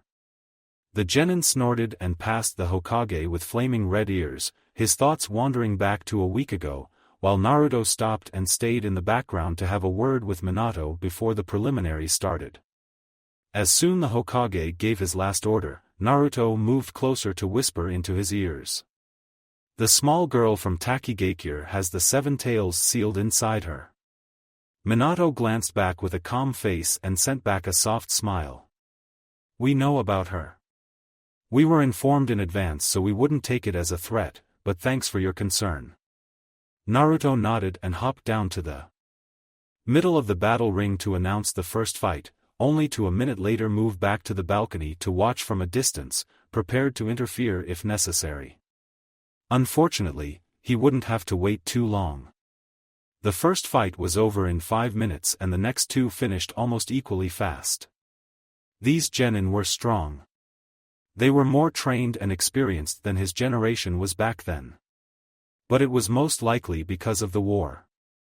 Finally it was a familiar head's turn to face her opponent.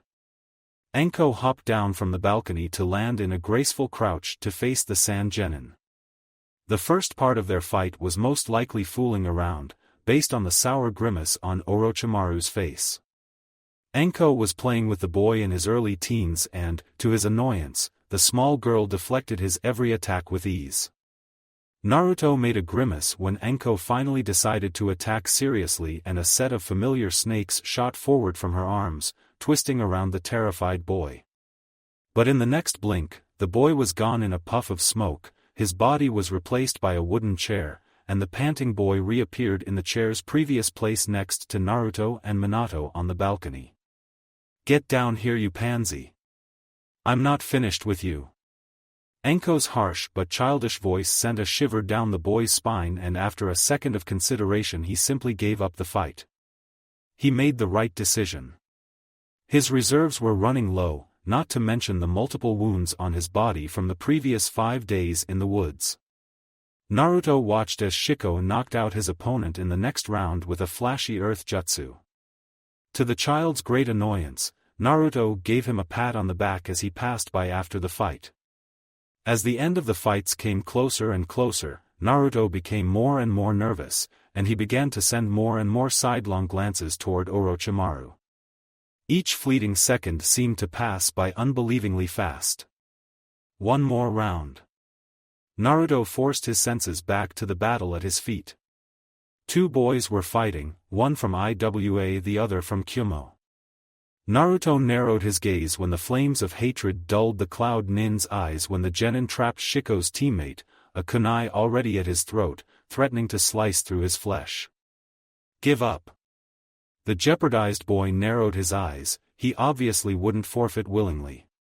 Naruto let out a sigh at the stubborn child, but his eyes widened when the Kumo boy pressed the blade closer to the struggling boy, painting a thin red line across his throat with his dangerous metal brush. Shiko's teammate froze, his eyes widened with horror, when the winner leaned closer and pressed the blade even further and started talking. Most likely only Naruto's sensitive ears picked up what he whispered into the boy's ears. "I was really hoping you wouldn't forfeit, son of Saramara Unki. I will get my revenge on you for my father. I will make Chunin in the next exam." The Cloud Genin's muscles tensed, his nerves already.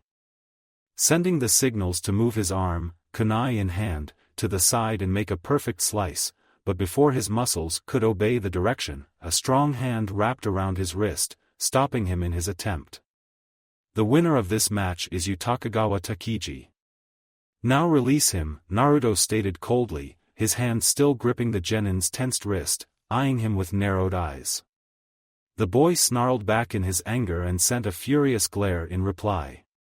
After a long silent moment, the Kumo nin finally took a step backward, and only then did Naruto release his grip and let the boy disappear. The Iwa genin closed his eyes and slumped to the ground, gripping his bleeding neck, his eyes staring in front of him unfocused as the adrenaline suddenly rushed out of his body. When the medics arrived, together with a worried Shiko and Kitsuchi, the boy finally gathered himself enough to glance up to his savior. How did you know he was going to kill me?" Naruto shrugged. "I heard what he told to you." The boy nodded and made a small bow. Thank you." Naruto grinned back and returned to the balcony to discuss his interference with his father. His steps were followed by the curious eyes of Kitsuchi. When everything settled down, the crowd started to disappear as Minato announced the date and pairs for the next and final round and disappeared within the next blink.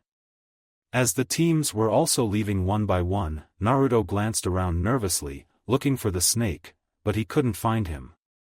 He walked to the side and leaned against the wall, waiting patiently for the last shinobi to leave the place while he utilized the opportunity to have a decent plan as to what the hell he was going to do. Before any useful plan could be forged in his mind, he was kicked out from his mindscape when pale and lean fingers dropped onto his shoulders. "Shall we go, Torakukan?" When Naruto opened his eyes, he was faced with Orochimaru's excited and predatory smile. That was the last thing he saw, before they disappeared from the middle of the forest of death with a swirl of leaves. Thank you for watching. I hope you enjoyed it. Make sure to like and subscribe, and don't forget to share this video with your friends. Guys, make sure to help the author by visiting the link in the description. This is Fox Sage, and I'm signing off.